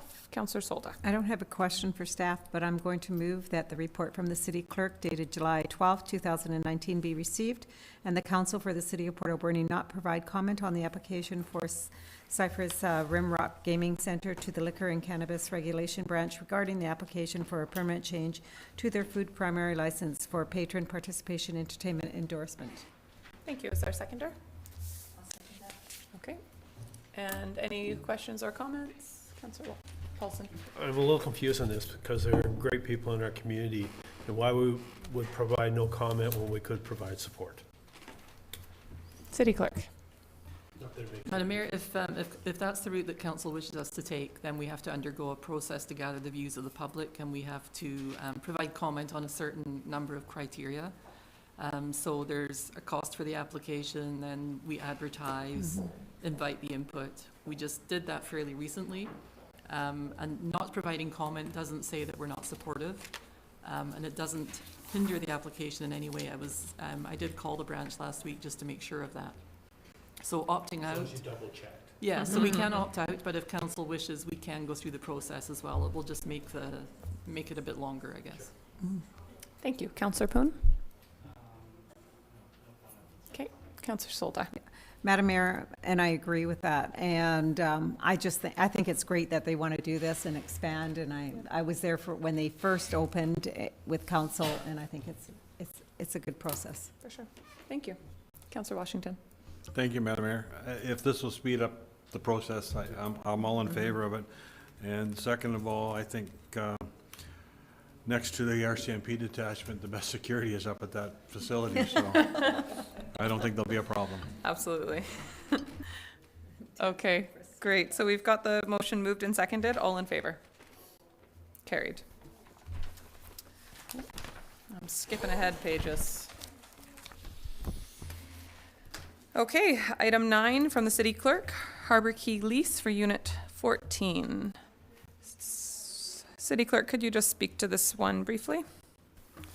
Thank you, Madam Mayor. We have provided notice to the public of council's intent to enter into a lease for unit number 14 at the Alberni Harbor Key with the Sashot First Nation, and it's proposed that it be a 2-year term commencing August 1st. And the purpose of the lease is for them to be able to provide a space for cultural displays, to provide education about their nation and the programs that they provide, and also to provide a space for their community vendors to sell their arts and crafts. Great. Councillor Corbeil, would you like to read this one? Thank you, Madam Mayor. I move that the council for the city of Port Alberni authorize the mayor and clerk to enter into a lease for unit number 14 at the Alberni Harbor Key with the Sashot First Nation for a 2-year term commencing August 1st, 2019 at the current monthly rent of $299.22 per month plus GST. I'll second that, Madam Mayor. And I have a question. Councillor Solda. Madam Mayor, I just have a couple of questions on the lease, and I think it's going to be a great fit down at the Harbor Key, the tenant. But my question is regarding the hours. I noticed the hours are only Tuesday to Saturday, but Sunday's a really great day for tourists and stuff like that. So I'm curious to know, I thought we were going to go with everybody's going to be open the same hours and that. So I'm just kind of curious why we're not in this one. And then there's some more questions. Maybe the Director of Parks, Recreation and Heritage could speak to what our new leases are stating. Thank you, Madam Mayor. Yes, that's correct. We are working with current tenants to update hours of operation. So the intent is that we can continue to move the needle closer to each of the merchants operating 7 days per week. Okay, but this one lease says Tuesday to what was it, Saturday? So it's not 7 days a week. It's not correct, Madam Mayor, but it doesn't preclude them from opening on those other days. But we wanted to make sure that we had something in the lease that reflected sort of hours that were consistent with kind of the busier times down there. Yep. Oh. So they may choose to open 7 days a week. It doesn't restrict them to what's in here. Okay, so are all the, Madam Mayor, are all the other leases like that, Tuesday to Saturday, and they choose to open up? Is that where we're Madam going? Mayor, I would need to prepare a report to council with the specific details on each merchant. I can confirm, though, that there have been other potential merchants that have stepped forward that we've started the discussion with, and we've precluded them from occupying vacant space under the idea that they had indicated they were not prepared to be open those types of hours. So if it is the wish of council, I'd be happy to pull together the specific hours. I of would each like to merchant. see the hours, Madam Mayor, in the future, you know. And also my other question is, in 6.0, or 6.1, it says for quiet enjoyment. What does that mean? Like, I looked at it and went, what? CAO? Madam Mayor, standard lease language, it means we won't bother them. They are able to do what they're intended to do. Okay. Thank you. And I think that's all my questions I wrote down. Okay. Oh, yes. Okay. Questions from other councillors?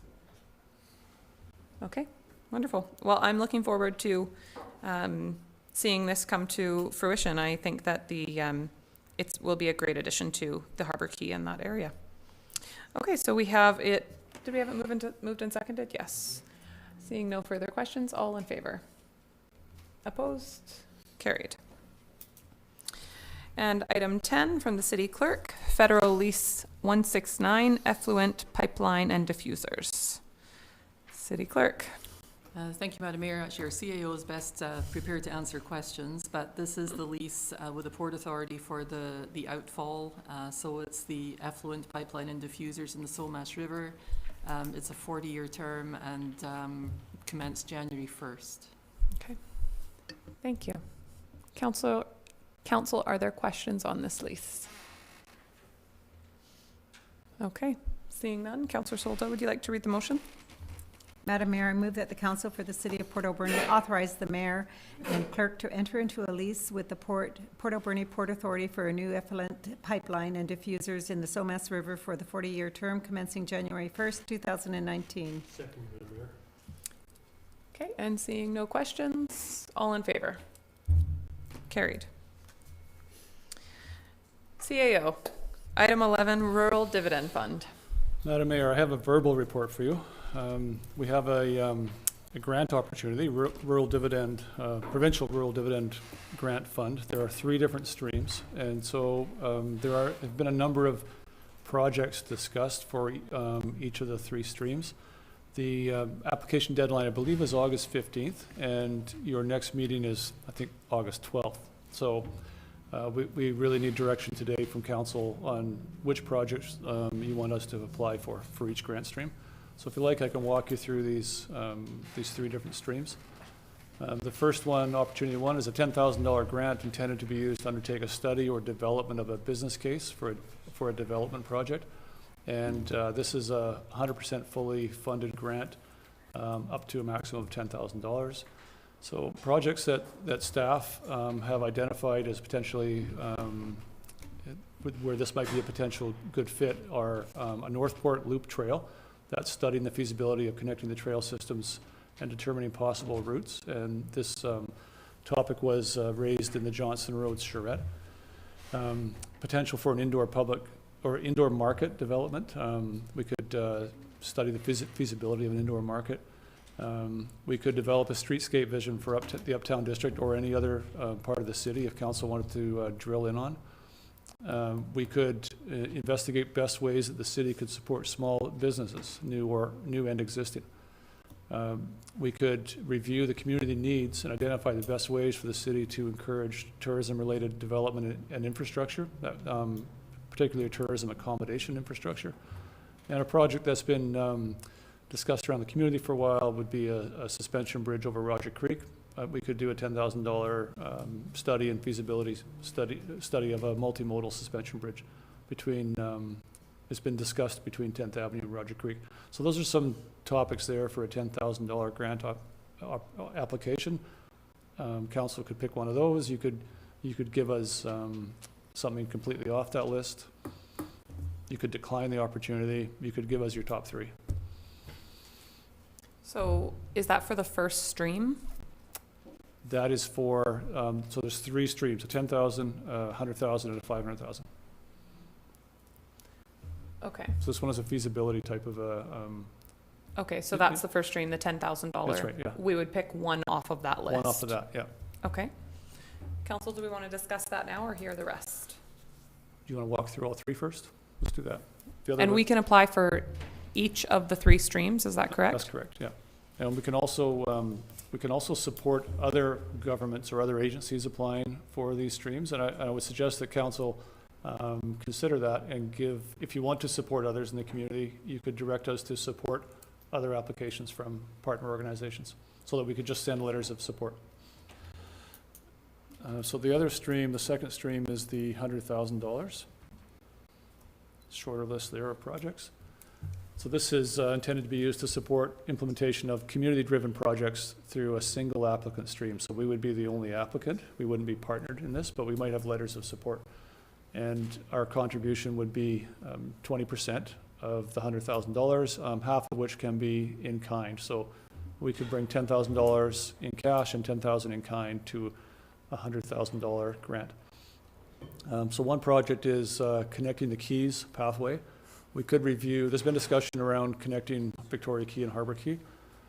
We could review opportunities and barriers involved in a connecting multimodal pathway between Victoria Key and Harbor Key, identifying possible routes that would support a council decision on a preferred route, and perhaps undertake very preliminary design work on the preferred route. A second project, digital connectivity. While this one's not really public facing, the city faces challenges. We have multiple buildings and in the city where our operations are delivered from. And our buildings are not connected with cable or fiber optic, they're connected with line of sight radio signals. And as the trees and Dry Creek continue to grow, we have connectivity issues between City Hall and our buildings on the north side of Dry Creek. And so this project proposes that we would install fiber optic cable between City Hall and the fire station on 10th Avenue. And then from there, there's good line of sight to other buildings. So while it's not a public facing project, and it might not seem like cool new stuff, you know, it might not seem like an improvement for the community, we do face significant connectivity challenges that make it hard to deliver services in those areas. Things like point of sale, you know, interactions and things like that fairly regularly drop off because of the connectivity challenge. On this one, we estimate a budget figure of $150,000, so we would bring $40,000 city cash to it and $10,000 of in-kind effort. And the last one we've identified is the fourth trail on the Scott Kenny Trail, the fourth bridge. So this grant could install that fourth bridge, including some development of approach paths for that bridge. So again, council may have other projects in mind for that. And if we look at the third potential grant opportunity, there's some verbiage in there about the, you know, keep going down, yeah. That's probably in the wrong place in the document, but it's there. So the third opportunity, a maximum of a $500,000 grant intended to be used in a partnership manner. So we would partner with at least one other organization on a project of mutual community benefit. The grant is 60% of the total project costs. So the city and or our partners would contribute 40% of the eligible costs. So we spoke earlier about proving out the Northport Loop Trail. If council desires to just undertake that work, this project would build an overland route, if you like, between Casuxis Creek Trail and Roger Creek Trail, as was envisioned in the Johnson Road charrette. We would apply for $500,000, and we would bring, I believe it's $250,000 in cash for a total $83,000 in kind. Math's not working for me, but yeah. The next one, community forest. Using funding, we could use the funding to purchase land, either city-owned or community forest-owned, that would increase the forest lands managed by the Alberni Valley Community Forest. And we would partner with the Alberni Valley Community Forest for that. We propose a grant of $300,000 and a $200,000 cash input, either directly from the community forest or from the city's reserve fund from the community forest. And a third project, year-round food growth. The city's been working with Hoopachesset First Nation on the potential for a project that would see, in partnership, would see the conversion of 2 shipping containers into year-round food growing rooms. And that intended that if it was successful, it could be a model for communities, particularly First Nations communities in northern environments where they don't have a growing season, where they could grow their own food. And this would be largely a cash or a contribution from Hoopachesset, but it would be a $30,000 input from the city to support the grant. So those are the things that staff have identified. There are likely more, and council might have other priorities. Okay, thank you very much. Council, direction, questions, comments? Councillor Haggard. May I ask the CEO a question? Absolutely. Are you familiar with the iced tea fund, CAO, or is there any of these that could maybe be transferred over to there? Like I'm thinking some of the tourism I opportunities. think the tourism and trails could be nice iced tea grant applications, yeah. For sure. And iced tea, we also can, in most cases, I believe we can work with other grants as well. So if there's bigger projects, we can do a piece through iced tea, a piece through rural dividend. Not necessarily every time, but that's an opportunity we can look at. Councillor Corbeil. Just a question through the mayor. Why would on those two grants, the top two, one has a grant of $500,000 and the community forest $300,000? Why is there a difference there? The short answer is multiple staff have been updating this document all morning, and so I would think that we could maximize that grant to $500,000 in the community forest and bring our own in kind. So it's either a typo or a staff input of somebody who isn't familiar with the project. We would maximize it. Councillor Solda? Just a question, Madam Mayor. Some of that would be, we could get out of the gas tax. Would some of it work from the gas tax? Some of these projects are eligible for gas tax funds, so we could bring our portion of it, could be gas tax funds. Okay. Yeah. So council, I would like to see us on the larger one. I would definitely like to see us move forward with an application for community forest expansion. I think the community forest is an opportunity to, invest in or get grant funds for something that pays us back over time, that we keep benefiting from. I mean, we got $150,000, I think, last year from the community forest. There's another dividend expected coming. We got $350,000 a couple years earlier. I think if we can expand the community forest through grant money, it's a win-win. So I think that of the three here for the larger partnership projects, I think that is one that just makes complete sense. What's everyone else's thoughts? Councillor Solda? Madam Mayor, we've been discussing about the community forest for a while now, and I would totally agree with you. We have meetings coming with the UBCM about it, so I think, going forward on it would be a good thing. Sure. Okay. Councillor Haggard? I'm very intrigued with the Grow Food Year-Round project, so I'm wondering if, I agree about the community forest, but I'm wondering if there's some other grant opportunity where we could pursue that one, maybe. I'm not sure where, but I'm very intrigued by that. I just had a meeting with a couple days ago with someone who's involved in Transition Town, and they referenced quite a few federal fund opportunities for innovative ways to grow food. So I think there's likely many opportunities for funding that type of project. And I agree, it's a very interesting project and could provide a lot of value. Okay, so since no one's jumping to make a motion, I will make a motion that we move forward with an application for a $500,000 grant with cash coming from our community forest legacy fund or dividend for community forest expansion. Second, Madam Mayor. Okay, any questions or comments? Councillor Paulson? I totally support the motion. I'm just wondering, can we use the shotgun method and apply for all three grants?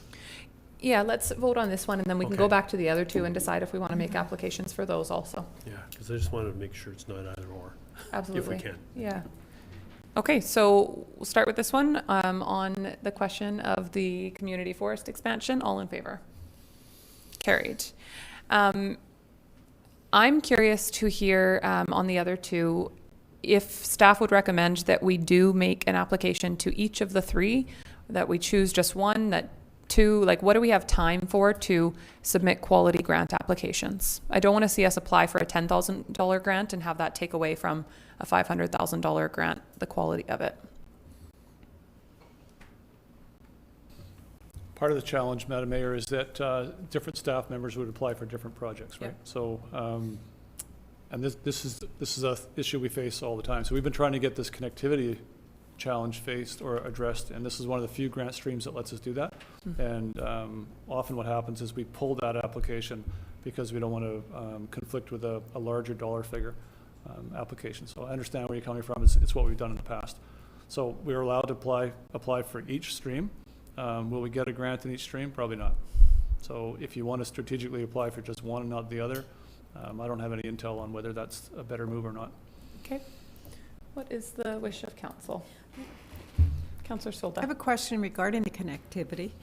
Would that help an emergency if we had an emergency because we're cut off, right? Would that connect with everything? It would, in an earthquake situation, our line of sight towers are likely going to be thrown off because just with the shaking, they may not, quite likely would not connect anymore, so we wouldn't have connectivity to buildings elsewhere. Would fiber optics survive that? And the plan is to hang it on city-owned street lights and poles at this point because it's more affordable than burying it. Ideally, we'd have buried fiber. To your question, yes, that would help us with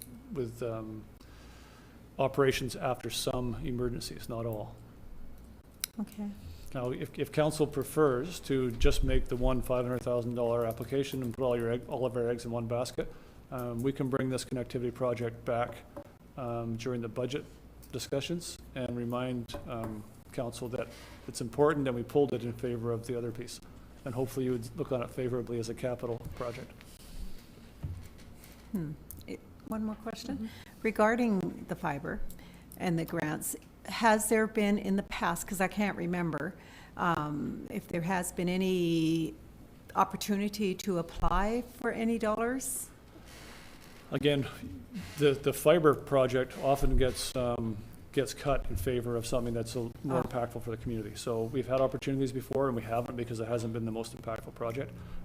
There have been projects around connectivity, but they involve public access connectivity, and right now we're just talking about our own needs. So it's not about plugging in the community. Yeah. Jeff Pellick is in the room, manager of IT, if you have questions that are technical. Does anyone have technical questions? No. Hearing none. You knew that was going to happen. Thank you for being available, though, Jeff. Okay, council, do we wish to proceed with more than one grant application? Councillor Haggard? I would like to suggest that we put in an application for each revenue stream. Okay. So for the second one, then, I mean, I would imagine the connectivity one is the one we would want to put forward. Is there a consensus around that? Councillor Corbeil? No. I personally would love to see connect the two keys, and I think it was before my time on council, but I remember the previous council had an organization come to them with, I believe, $250,000, but that didn't proceed because there wasn't a plan in place. And I think this is a great opportunity to start to set something up. I'm very familiar with the seawall in Vancouver and the track around Whistler, and the NIMO has these walkways all over the place, and we don't. So, I think we should try to keep up with the rest of the world and get a plan in place, and then when monies come to us, we're prepared to utilize them and make our town more attractive.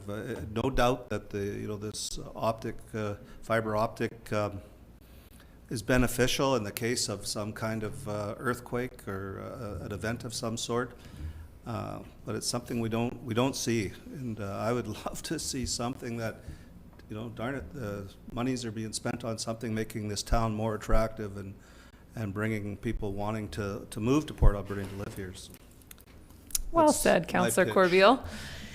I just want to correct that I don't believe we ever had $250,000 brought to us that we didn't have a plan for. Oh, I don't think so. I don't think so. Keep trying. I don't think that happened, but thank you. But I agree with everything else you said. Councillor Haggard. Thank you, Madam Mayor. Would Connected Keys Pathway, would that be a suitable project to bring forward iced tea? It absolutely could be, and another project with some similar attributes was recently funded by ICE-T.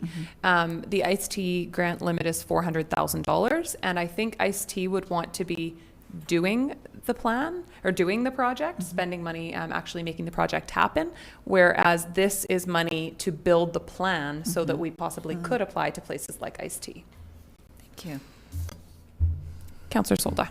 Madam Mayor, when Councillor Corbell was saying he would like to see something more visual than connectivity, well, connectivity, if you sat in, when there was a tsunami warning and stuff and you were in the emergency building, we couldn't communicate. There was no communication. You try to use your cells, you couldn't use them. And because I was on that, I'm on the emergency planning, that's what happens. So yes, you won't be able to see it, but if there's an emergency, it will be much better to have some communication than none. Okay, so I think I'm hearing one for connectivity and one for connect the keys. Councillor Poon. Well, I love how passionately Councillor Corbeil has been talking about the opportunity to connect the keys, and I'm very much in support of that. Thank you. Councillor Washington? Do we need that technical question asked now about the fiber optics, if it will do anything to cell phone service? I'm not really sure. Well, this, if any communication. I use that as an example. Yeah, so I don't think it wouldn't have an impact on Yeah. cell phone service. Yeah, we're getting a nod in the back. Thank you. Thank you. Thank you. Councillor Haggard, did you have any further comment? Councillor Paulson?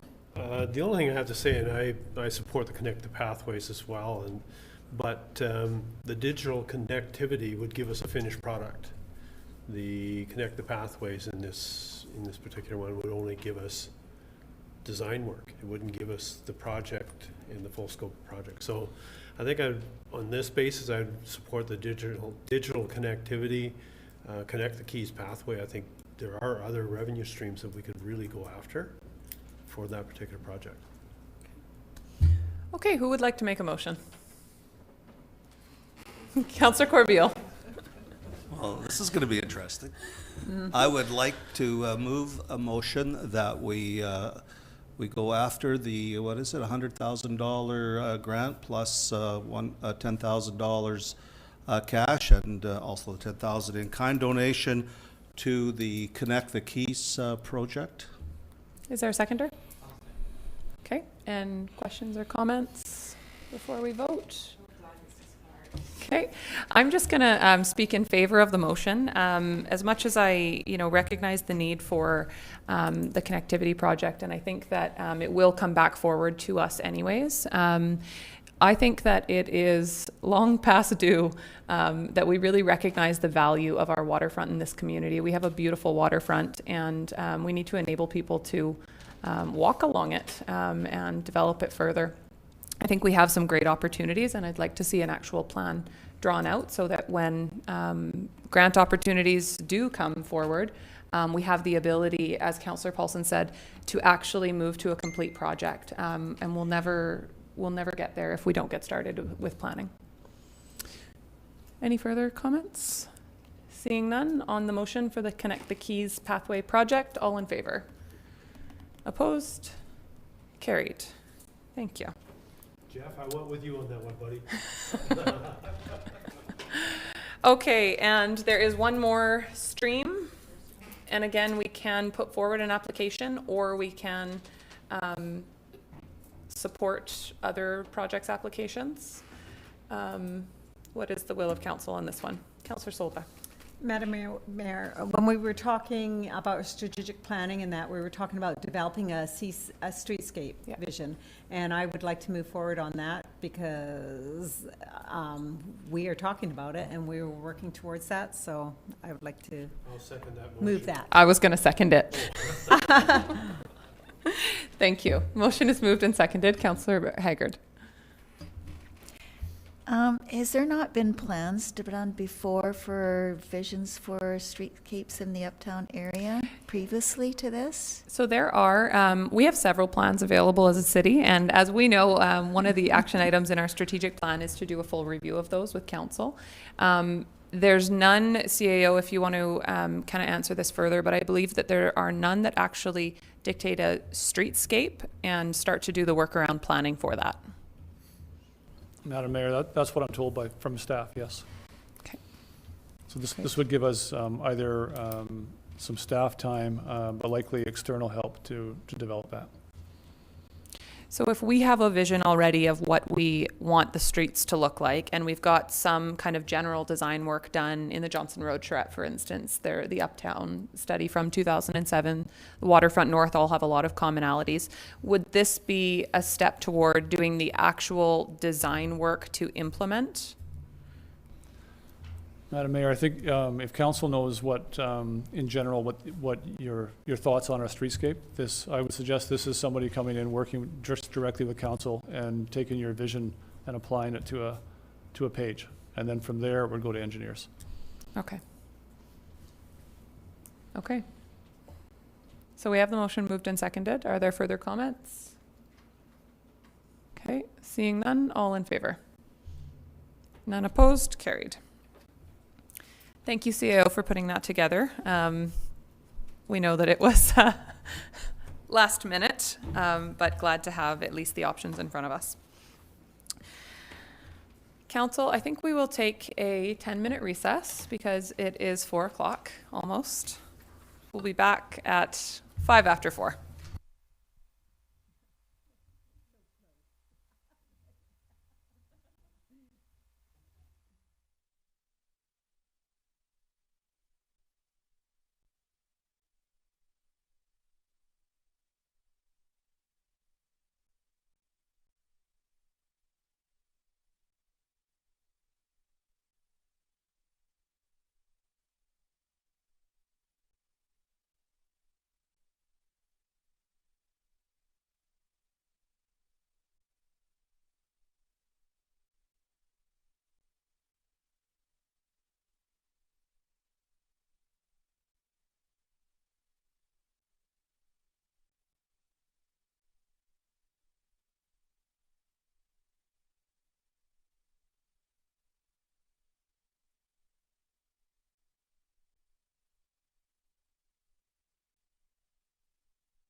I'd like to congratulate Councillor Paulson for being back on time. I'm so happy I didn't get yelled at. Thank you. Okay, on to item 12, managers' reports and report from the Director of Parks, Recreation and Heritage. And I'm sure this is your last item on today's agenda. Thank you for waiting through our break. Thank you, Madam Mayor. You have my monthly report in front of you there. But I'd like to touch on Canal Waterfront Park before taking any questions from council. So Canal Waterfront Park currently remains under swimming advisory after the water in the area was found to have high bacterial counts when we tested on July 9th. We have since had subsequent tests done on July 15 and 16, and the counts are still high for bacteria. And so, so there has been a reduction, which is a good sign, but we're still above reasonable thresholds. So what that means is we continue to test. We've got samples we're taking this morning. We'll also be taking samples tomorrow morning, and we expect those results to come back early next week. The one thing I did want to touch on, though, as well, is that I think we can do better as staff to engage community on this topic. And so community can be confident that our communication with them will improve, and that'll be noticeable next week, that we'll expand our communication strategy so that though testing is not new, this is not a new situation. We've been testing in our Parks, Recreation and Heritage Department since 2014. We have had an average of a positive test for bacteria each year. So again, this is not new news. That said, I think we can improve our communication strategy. So we will be reaching out next week once we've got the newest results, so we can keep community apprised to what those levels are and when we can expect the advisory to be lifted. Thank you very much. Questions from council. Councillor Solba. Yep. So I have a question regarding the Canal Beach. Of course, the public out there, I mean, maybe you can verify or whatever you want to say. Cruise ships, they're blaming the cruise ships. I'm sure you've heard this already, that it's their fault that we have contamination down there. So maybe you can explain this little bit. Absolutely. So, Madam Mayor, we're fortunate in that we have many waterfront recreational opportunities in our community. And so we have access to the waterfront, which is great. And what that means is that we're not uncommon to receive those high bacterial levels that are common in a variety of factors. One of the reasons why it's typical to happen in the summer months, which is when we do our testing, is because the increase in temperature is one of the factors that causes those positive readings. It would be difficult to speculate with any certainty based on the fact that it's a natural saltwater source to be able to pinpoint specifically whether it is whether the culprit is cruise ships or any other of a number of items. So I wouldn't want to speculate at this stage what the specific causes have been. Thank you. Thank you. Councillor Corbeil. Just further to that, I heard today that there were also tests done down by the Lagoon project, and everything was fine there. So it'd be interesting when you come across something like we just have to see what other tests are done in different parts of the waterfront, and I don't know if that helps us determine what caused it. And also there's storm drains and stuff that at the APD parking lot, there's an area where that could be tested to try to pinpoint it somewhat, if at all. And I don't know how many tests you do other than just at the waterfront park and at the lagoon, but if there were other ones, I'm not privy to that. So, Madam Mayor, I can, of course, just speak to in our Department of Parks, Recreation and Heritage. At this stage, we're responsible for testing at Canal Waterfront Park, but perhaps CAO can chime in on other locations that might be tested with other departments. Madam Mayor, Council, I'm aware that the city regularly tests the effluent being discharged from our sewage system. I'm not aware of any other areas where we regularly test, and I recall that we started testing at Canal Beach a couple of years ago when there was a concern raised, and we just continued to test there because it's city-owned property and public access. But I'm not aware of anywhere else that we would do this on a regular basis, and quite frankly, it's not. We're not the regulators in that regard. We have an interest in Canal Beach because it's ours, and we have an obligation to measure the effluent that we put into the environment. but we don't on a regular basis that I'm aware of take readings around the community. Okay. Other questions? Okay. Thank you for the update on that. I think there's definitely been concern in the community, and I think it's important for community members to know what our regular processes are and what steps we take when the levels are outside of norm. So thank you. Are there other questions from the Director of Parks, Recreation and Heritage's report? Seeing none. Somebody like to move receipt? Oh, I do. Before we move, Madam Mayor, I have one question. So we have an issue at the Echo Pool regarding the break-ins and lockers and that. Is there a way we can mitigate the problem, or do we have a sign up saying at your own risk type of thing? How do we mitigate that?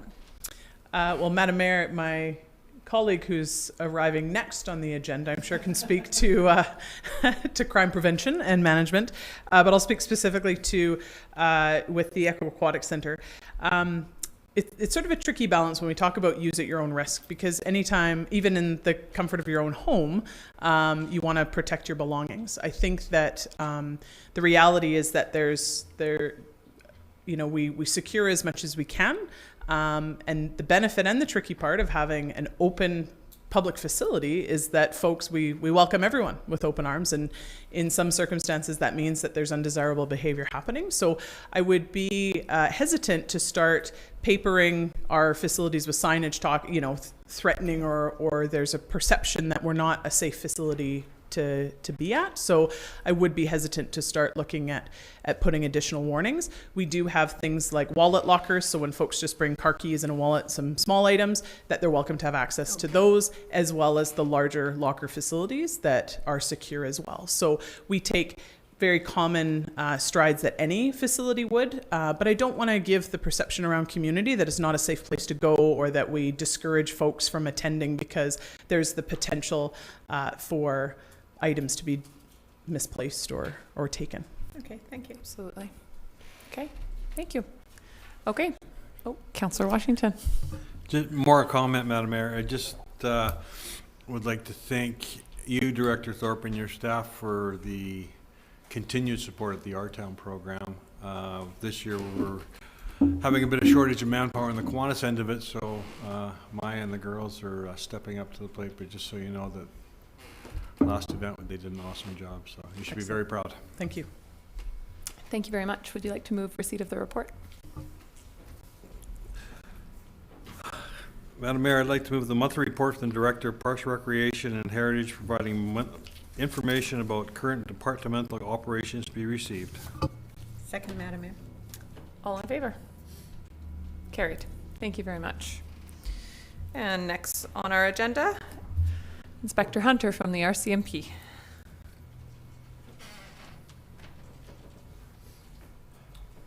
Thank you, Your Worship, Council, for having me here today.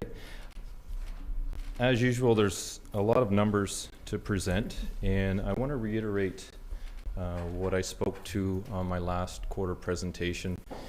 And it's really important for those in the room, the community and the media, that a lot of the numbers that I'm reporting, it's a different way we're reporting numbers to Stats Canada now. This is reflected moreover in our persons crimes, assault, sexual assaults, uttering threats. And just to recap, prior to January 1, 2019, if an offense was reported, but we couldn't substantiate that it happened, it was classified as unsubstantiated, and that was not reportable to Stats Canada. Only the ones that were founded to have occurred. The dynamic shift that has occurred in reporting is that unless we prove unequivocally that it did not happen, all reports will be reported to Stats Canada. So the numbers are inflated across the country. So we will need a year or two of statistics if you want to compare previous statistics. I still put in the 5-year numbers for awareness, but I just want us to be very, very careful as a community, especially the persons crimes. Not so much with property crimes, which are up for the quarter, because there's often a black and white component to that. I'm missing my bicycle, lawn ornaments were stolen, that type of thing, versus the person's crime. So I will highlight a few of those as I go through the report. I'm not going to go through all of the numbers. We did have 3,690 calls for service at the detachment, and 3,010 of those were within the municipality of Port Alberni. So our overall calls for service have increased 16%. So regardless of scoring, that number is the calls for service that we receive. So definitely up 16%. At times through this report, I'm also going to put some things in context for our community. Sharing some numbers from other communities, and I won't identify the communities. This is not a shaming situation. This is an awareness for council, for the community, that society is having challenges right now with criminal activity, and it's not just Port Alberni. And I will put some numbers into context here as we go through. Violent crime, as you see, is up 65% from 77 to 127. I'll just, there's 3 items where I specify the type of violent crime. You'll see assaults went from 33 to 58, sex offenses from 3 to 14, and uttering threats from 14 to 29. And those are the types of files where previously, unless it was absolutely proven that it happened, it was not reported. So I just want to put some caution in there with that. In comparison, I looked at the numbers. I will identify the neighboring detachments that I looked at, their stats. Campbell River, Comox Valley, Oceanside, Nanaimo, and North Cowichan.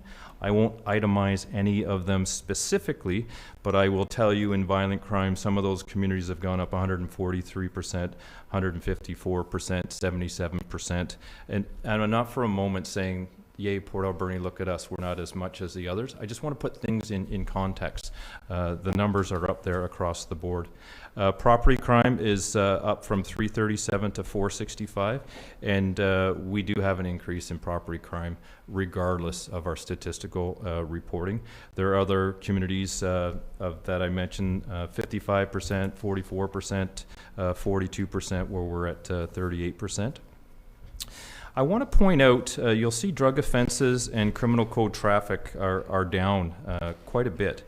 And that's a symptom of our proactive time, our availability to go out there and do the extras. Quite often drug enforcement and traffic, road checks and stops are proactive work. So when we see our calls for service up 16%, we have less time to do that proactive work. And as everybody knows, our proactive time to start with is quite small.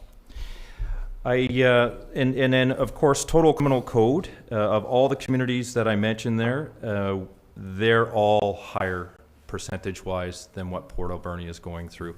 And I need to stress, this is not a good news story. It's just to put things in context. One more context that I'd like to point out is theft from vehicle. A quick discussion point on the theft from vehicle. It's a very frustrating crime. You've heard me say that before. It's a crime of opportunity. These some of our criminal elements are chronic offenders. They just walk the whole community or bike it, and they just check door handles on vehicles. If it's open, they're going in, rummaging through. We get a lot of calls, my vehicle's rummaged through, but nothing taken. They're rummaging through anything of value, it's gone. So we have had a dramatic increase from 34 up to 77. Once again, just to put it in context, one of Oceanside Detachment had 230. Just putting things in context. This is a symptom of addictions and people feeding their addictions, plain and simple. Just I want to close, I'm going to tell a few examples of some other things here, but just when it comes to the numbers, The crime severity index numbers were just released today across the country, and they have all kinds of numbers in there. And once again, one of the measures out there is the clearance rate. The clearance rate is how successful is a police agency in regards to arrests and solving crimes. And I just want to report that we have one of the best clearance rates in the province. Of all the detachments that I mentioned there, we have a higher clearance rate than them. The BC overall average clearance rate for all crime types is 27.3%. Port Alberni is 50.3%. For violent crime, the overall BC clearance rate is 49.8%, and in Port Alberni detachment here, we solve 82.5%. I just think it's important to know you folks have a great detachment there. They work really, really hard, and it's certainly not a lack of effort from the members at the detachment. Just a couple of things I would like to go through real quickly.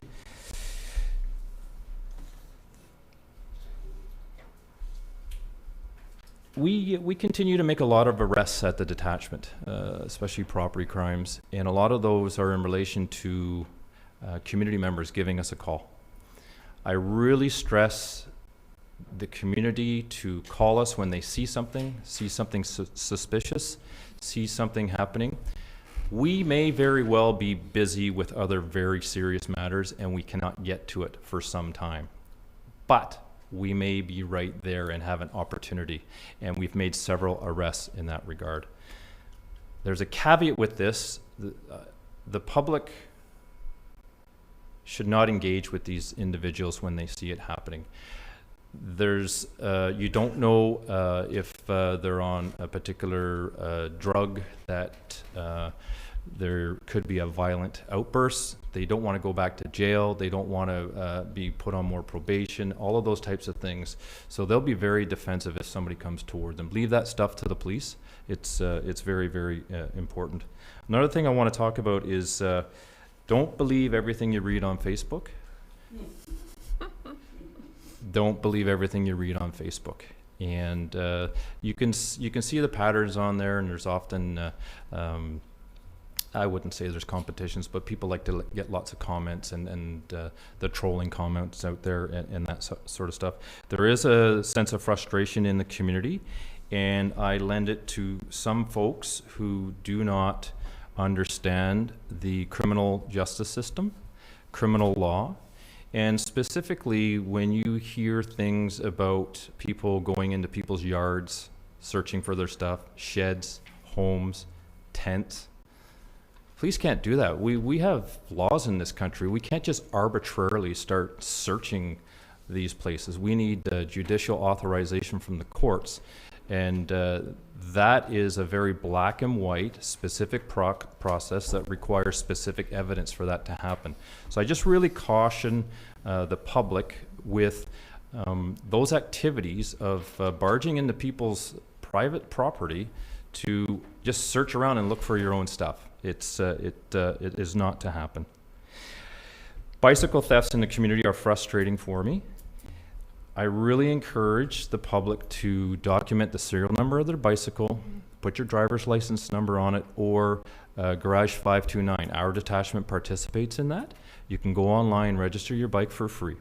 We check several bikes every week, many, many bikes that some of our chronic offenders are riding about in the community. We check the serial number. If it does not come back on our system as stolen, there's not a lot we can do. Save and accept if it's somebody we know doesn't have the means to be owning a $10,000 bike, we will be seizing that. Outside of that, there's not much we can do versus when you report your bike stolen, here's the serial number. We put it on our computer system, we check it, that's stolen. That's an instant arrest, reverse onus. They have to prove that it wasn't stolen, and they'll be going to visit Judge Webb the next day. It's that simple, and I need the community's help in that regard.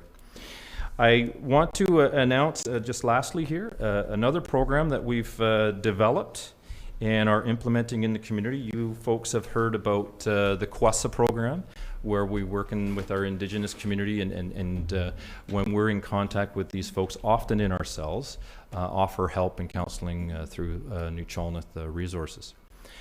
We have created an Indigenous safety team. This has been a long project, and the reason it's been a while is we're partnering with Vancouver Island Health Authority Mental Health, Canadian Mental Health, and our New Chalmers partners, along with the RCMP, and we're going to be driving around with this team to do street-level outreach in our community. The police will be there with the service providers, and a lot of the issues was information sharing and privacy and that sort of stuff. We've overcome that. We've had some discussions. They're very excited to be on board with us. It's a pilot that I think will be something to follow across the country. And like I say, this is on the street. This is us approaching our clients, not waiting for them to get into our system, and get in there and see if we can help them out and get them out of the system. I'm very excited about it, and it's our Indigenous policing unit that is spearheading this. They created it, and I just think it's fantastic, and I'm very excited about it. That's it. That is fantastic. Thanks for sharing that. I'm happy to hear our community taking a leading and proactive step forward. So that's great. Great work to all who have been involved in creating it. Thank you. Questions from council? Councillor Paulson. Just curious, I know in previous reports that we've talked about, in particular, property crimes and those sorts of things taking place amongst about 24, 25 certain individuals. I'm curious to know if you're still as frustrated with recidivism as you have been in the past couple of years, or if our court system is operating in any way differently to help you out. It's very frustrating. That said, I am feeling very optimistic moving forward in the community. We've the province has recently hired 2 more Crown Counsel working with our team here. Judge Wolf is new to our community, as we've all read and are aware of. And I'm feeling really good about the energies with all of these folks to get together and develop a strategy, including Defense Counsel and other folks in the system. We all have the same need here, and to make it a safer community and reduce our crime rate. And I'm excited about this opportunity to deliver a product that meets the needs of our community. Thank you. Councillor Washington.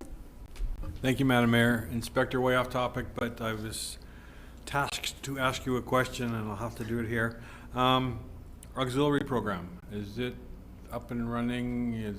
Are they looking to fundraise to do security work, or? Your Worship, the province is still coming to ground on that tier 3 level and what the uniforms look like and the duties. We have a list of folks that are excited to join the auxiliary program, so it's not gone. It hasn't disappeared. I'm a big supporter of it. We're just waiting for those ground rules to be established, and then we can build the program up from there. And our new municipal employee in charge of community policing will be of great assistance when we get this program rolling. We're all excited. Councillor Haggard. Thank you, Madam Mayor. Inspector Hunter, I appreciate the statistics that you gave in comparing us to other communities. I think people in our community feel that crime is just rampant here and nowhere else. However, we're very similar to many other communities, and as you've mentioned, we're much better off than many other communities. So I appreciate you stating that for the public and letting them know that we're not unique and we're not different. So thank you. Thank you. And I want to reiterate, because quotes can be taken out of context. I'm not saying that we're in great shape. I'm saying we're on the same boat as a lot of other communities. One thing that Port Alberni has going for it is our support services here are amazing, and they're hard at work, and we're all heading in the right direction here. And I think, we feel the frustration from other communities when we go to conferences and talk to other mayors and councillors, and everyone really is struggling with the same challenges right now with mental health and addictions and property crime. And that is the top challenge everywhere we go and every other community that we talk to. And it's difficult to, everybody wants a solution that will fix it overnight, and it's just not a reality, unfortunately. Yeah. Questions on this side of the table? None? You guys are the quiet side for once. I was just talking to Councillor Solda. Okay, Councillor Solda, would you like to move your seat? Thank you very much for your report. Thank you. Yes, Madam Mayor, I move that we receive the report from the RCMP. All in favor? Carried. Thank you. On to bylaws. We have zoning bylaw map amendment number 34 for 5189 Compton Road, Potter, and it's bylaw number 4989. And this is just a third reading after we've received the public hearing minutes. Council, are there any questions before we proceed with third reading? Councillor Corbeil? I thought the manager of planning was here. And maybe the CAO could explain this. We did do the public meeting, and there was a handful of people here, and it seemed like the consensus was that the neighborhood did not want to see 3 lots, and there was some discussion about possibly changing that. So the process is, after today, it goes to the manager of planning, and that's where it'll be 1 lot, 2 lots, 3 lots, or whatever. Is that correct? Council, you are considering the zoning here in terms of zoning. This is not a subdivision.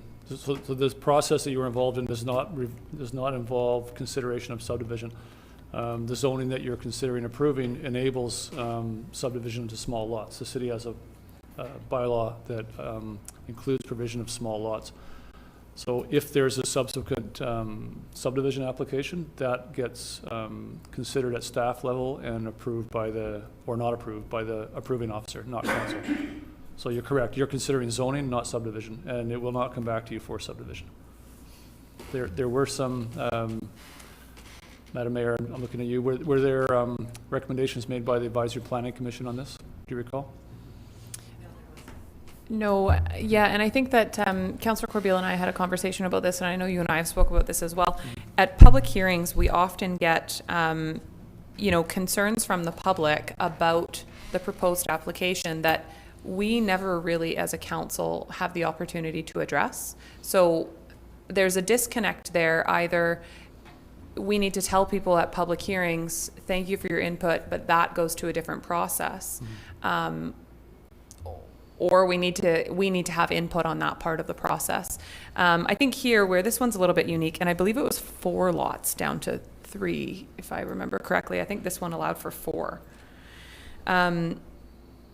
Could be wrong, but we allow, or we either approve or deny the zoning to small lot residential. From there, they can accommodate 4 lots, or 3, or 2. But they can accommodate up to, I believe it was 4. So we are not involved in the decision of how many lots. So I think the disconnect is in needing a follow-up process, not necessarily for us to be the decision makers on that, but when members of the public come forward to a public hearing, I think that they expect that they are giving input that will be taken into the consideration on the items they're giving input to. So I think we need to just maybe clarify some kind of process around that.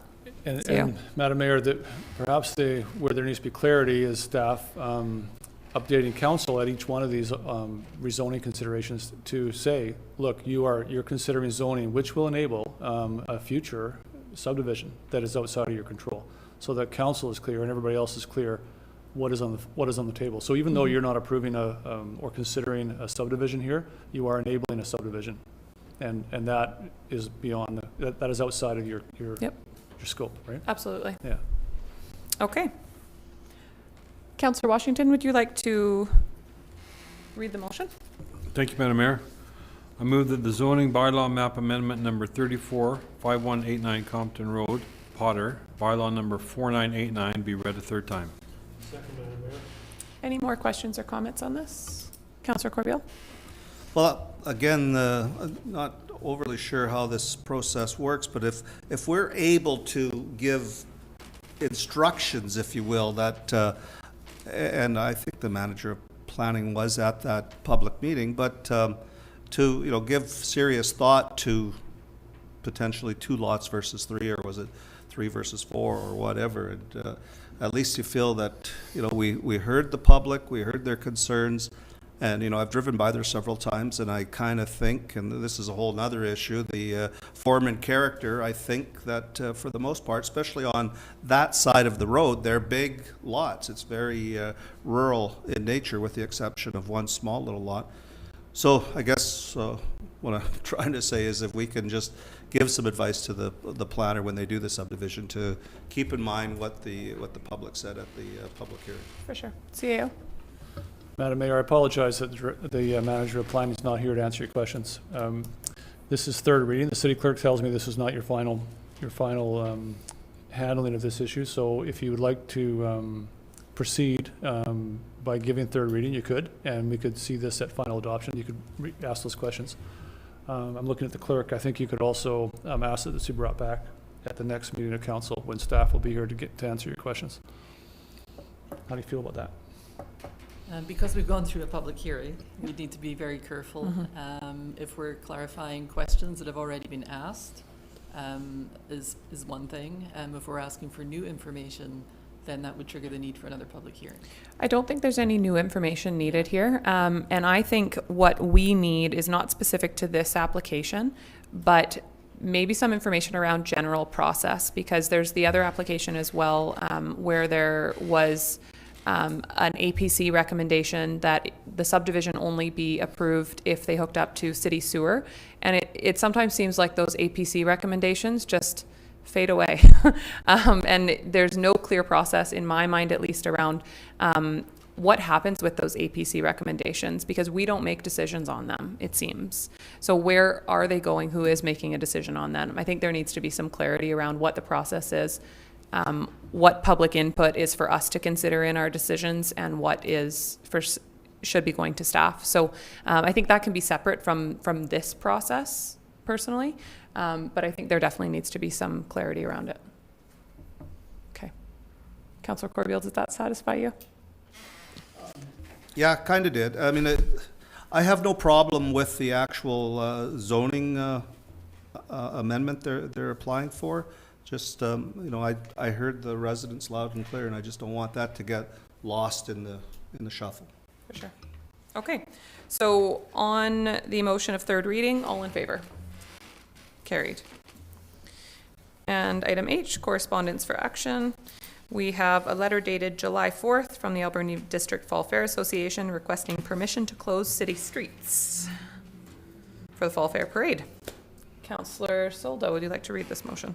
Madam Mayor, I move that the letter dated July 4th, 2019, requesting to close city streets from the corner of Bird Street along 10th Avenue to Alderwood Street from 11 a.m. to the conclusion of the parade on Saturday, September 7th, 2019, be received and council concur with the request subject to the city's stated road closure conditions. Second. Okay, any questions or comments? Seeing none, all in favor? Carried. There are no proclamations. On to item J, informational correspondence. City Clerk. Just 3 items, Madam Mayor. An email from Rebecca Terapaki regarding the demolition of the Arrowview Hotel.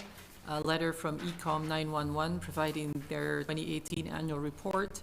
And a letter from the Port Alberni Shelter Society advising of their decision not to apply for a permissive tax exemption for next year.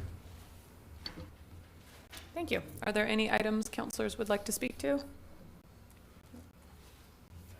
I think we should just highlight the letter from the Shelter Society advising that they are not applying for a permissive tax exemption, because that means taxes for us on a new building. So let's just celebrate that for a moment. And I will move receipt of the informational correspondence, item to number 1 through 3. Second, Madam Mayor. Okay, seeing no questions or comments, all in favor? Thank you. Okay, on to report from in camera. And we do have a report from our June 24th, 2019 in-camera meeting. So at an in-camera meeting on June 24th, 2019, Council for the City of Port Alberni reviewed carefully the staffing needs of the Parks, Recreation and Heritage Department and endorsed a resolution not to fill the currently vacant Manager of Museum, Heritage and Cultural position. Instead, department will move forward with shifting its resources to support the increased load of maintaining the city's various heritage assets. It is Council's goal to view the heritage network as a whole, and we look forward to working with the Director of Parks, Recreation and Heritage towards a sustainable approach to the delivery of heritage services and preservation of the vast array of the city's heritage assets. On behalf of Council, I would like to express appreciation for our museum staff and volunteers. We value them very much and the important work that they do to protect, preserve, and promote our heritage. And moving on to council reports. We have councilor reports in front of us. Is there anything people would like to highlight? Madam Councilor Washington. Thank you, Madam Mayor. Just a shout out that tomorrow the Our Town program continues at Gyro Rec Park from 6 to 8. It's surprisingly, it's called Night at the Museum. So there are going to be all kinds of dinosaur-related projects and archaeological digs. There'll be parachute games and, of course, the ever-popular Dolan's concrete sand pile, the Canadian Maritime Engineering helium. A treasure hunt sponsored by Quality Foods. Gyro Club will be there with hot dogs. Kiwanis will be there with their world-famous snow cone machine. And, of course, Twisted Willow Studios will have that awesome obstacle course that they had up at Gyro 2 weeks ago. And just to mention that the Alberni Valley Community Foundation is our gold sponsor for that. So come out and enjoy an evening of free family fun. 34 years and rolling strong. Wonderful. Okay, anything else people would like to highlight? Councillor Solda. Although I don't have a report in there, Madam Mayor, but I was busy. And I just want to highlight that main stage, the Provincial Drama Festival. Although I'm a member of Porto Players and I was very involved in that particular event, it brought in a lot of people into this community. And I think it's the first time that main stage, the Provincial Drama Festival, which is similar to a big sports event that has been in our community many times. This will be the next year where they'll be back again. And I would say the ADSS theater was filled at least 3/4 capacity every night for the 8 nights that they were here. So I would say, and there would be about 1,000 people that attended main stage. So it was a great event, lots of great things, and looking forward to it next year for this community. Thank you. Excellent. Great. Okay. Seeing no one else, Councillor Poon, would you like to move receipt of our reports? Yes, I'll move that council reports outlining recent meetings and events related to the city business be received. Second, Madam Mayor. Okay, all in favor? Carried. And new business, Councillor Haggard. Thank you, Madam Mayor. The Union of BC Municipalities is calling for nominations for their executive. I would like to nominate Councillor Poon as a director-at-large for their executive. Thank you. I will second that. Are there any comments about that? I accept the nomination. We thought you might. Any other comments? Okay, well, Councillor Poon, I'm excited that you are putting your name forward. I think it's really valuable for us to have people on these boards. Councillor Solda represents us very well on AVICC, and I think it would be great to have Councillor Poon on UBCM. Okay, seeing no more comments, all in favor? Carried. And question period. Do we have any members of the public wishing to ask questions? Jim Del Rio, 2871 First Avenue. Whoops. I wasn't going to say anything, but until Jamie was talking about McLean Mill, because it's always an issue at these meetings. And I've done some work out there, some volunteer, some I've been paid for, but and I'm not throwing anybody under the bus. I would just want you to know that, because I'd never do that, because I went from an against the mill to for the mill, you know, in the last couple of years. And not just because I'm working out there, I just think it's a good deal. But for the tourist that phones the mill to find out hours, there's never anybody answering the phone. I think that's where your comment about it's not open. It's not that it's not open. So Jamie and I were just talking about it, because I work with Jamie a little bit. See, they only have the gift shop open and they don't even have a phone there. So how can you answer the phone if it's over in the office? Because Jamie says, no, they just work out of the gift shop, so that's something maybe you should look at. The other thing is the costs out there, and Jamie said too, he didn't realize just how much it costs to keep that place, like the lights. In fact, I'm retired now, but the new guys that took over for me were out doing the lights the other day, replacing lights and everything. They're on 24/7. The heat is left on 24/7. It's just small things, but for you guys that have to answer to the public, there should be like a chain of command or a set of rules out there, like the lights, you can put them on a timer. You know, because it costs, like Jamie said, he was shocked when he started looking at the bills. It's just little cuts, but they add up to big, big dollars. Mm-hmm. Absolutely. You know, so that's why I kind of hung around. For sure. It was just to mention that, because it's been things that I've been out there doing things with Jamie and stuff, and I noticed, like, why aren't they doing this, or why aren't they doing that? Like, this is costing money, this is costing money. You know, it's just, and it's all the small things, and most people are in business, you know how those small things can add up to big bucks. And I would think maybe about putting a phone in the gift shop. Absolutely. Because I've phoned to make arrangements, and I'm not, like I say, I'm not throwing anybody under the bus, but I want to get hold of Ellie or whatever. And I just get a recording, and then it goes to another recording. And so I'll phone that one, and it's another recording, and it's like the place isn't open. Mm-hmm. But the girls, apparently Jamie says there's a girl or two girls or something, staff in the gift shop that don't have a phone. And cell service out there doesn't work. So just thought I'd mention that. Thank you. Thanks. Thanks very much. Would any other members of the public like to speak? All right. Well, with that, would somebody like to move adjournment? Seconder? All in favor? Carried.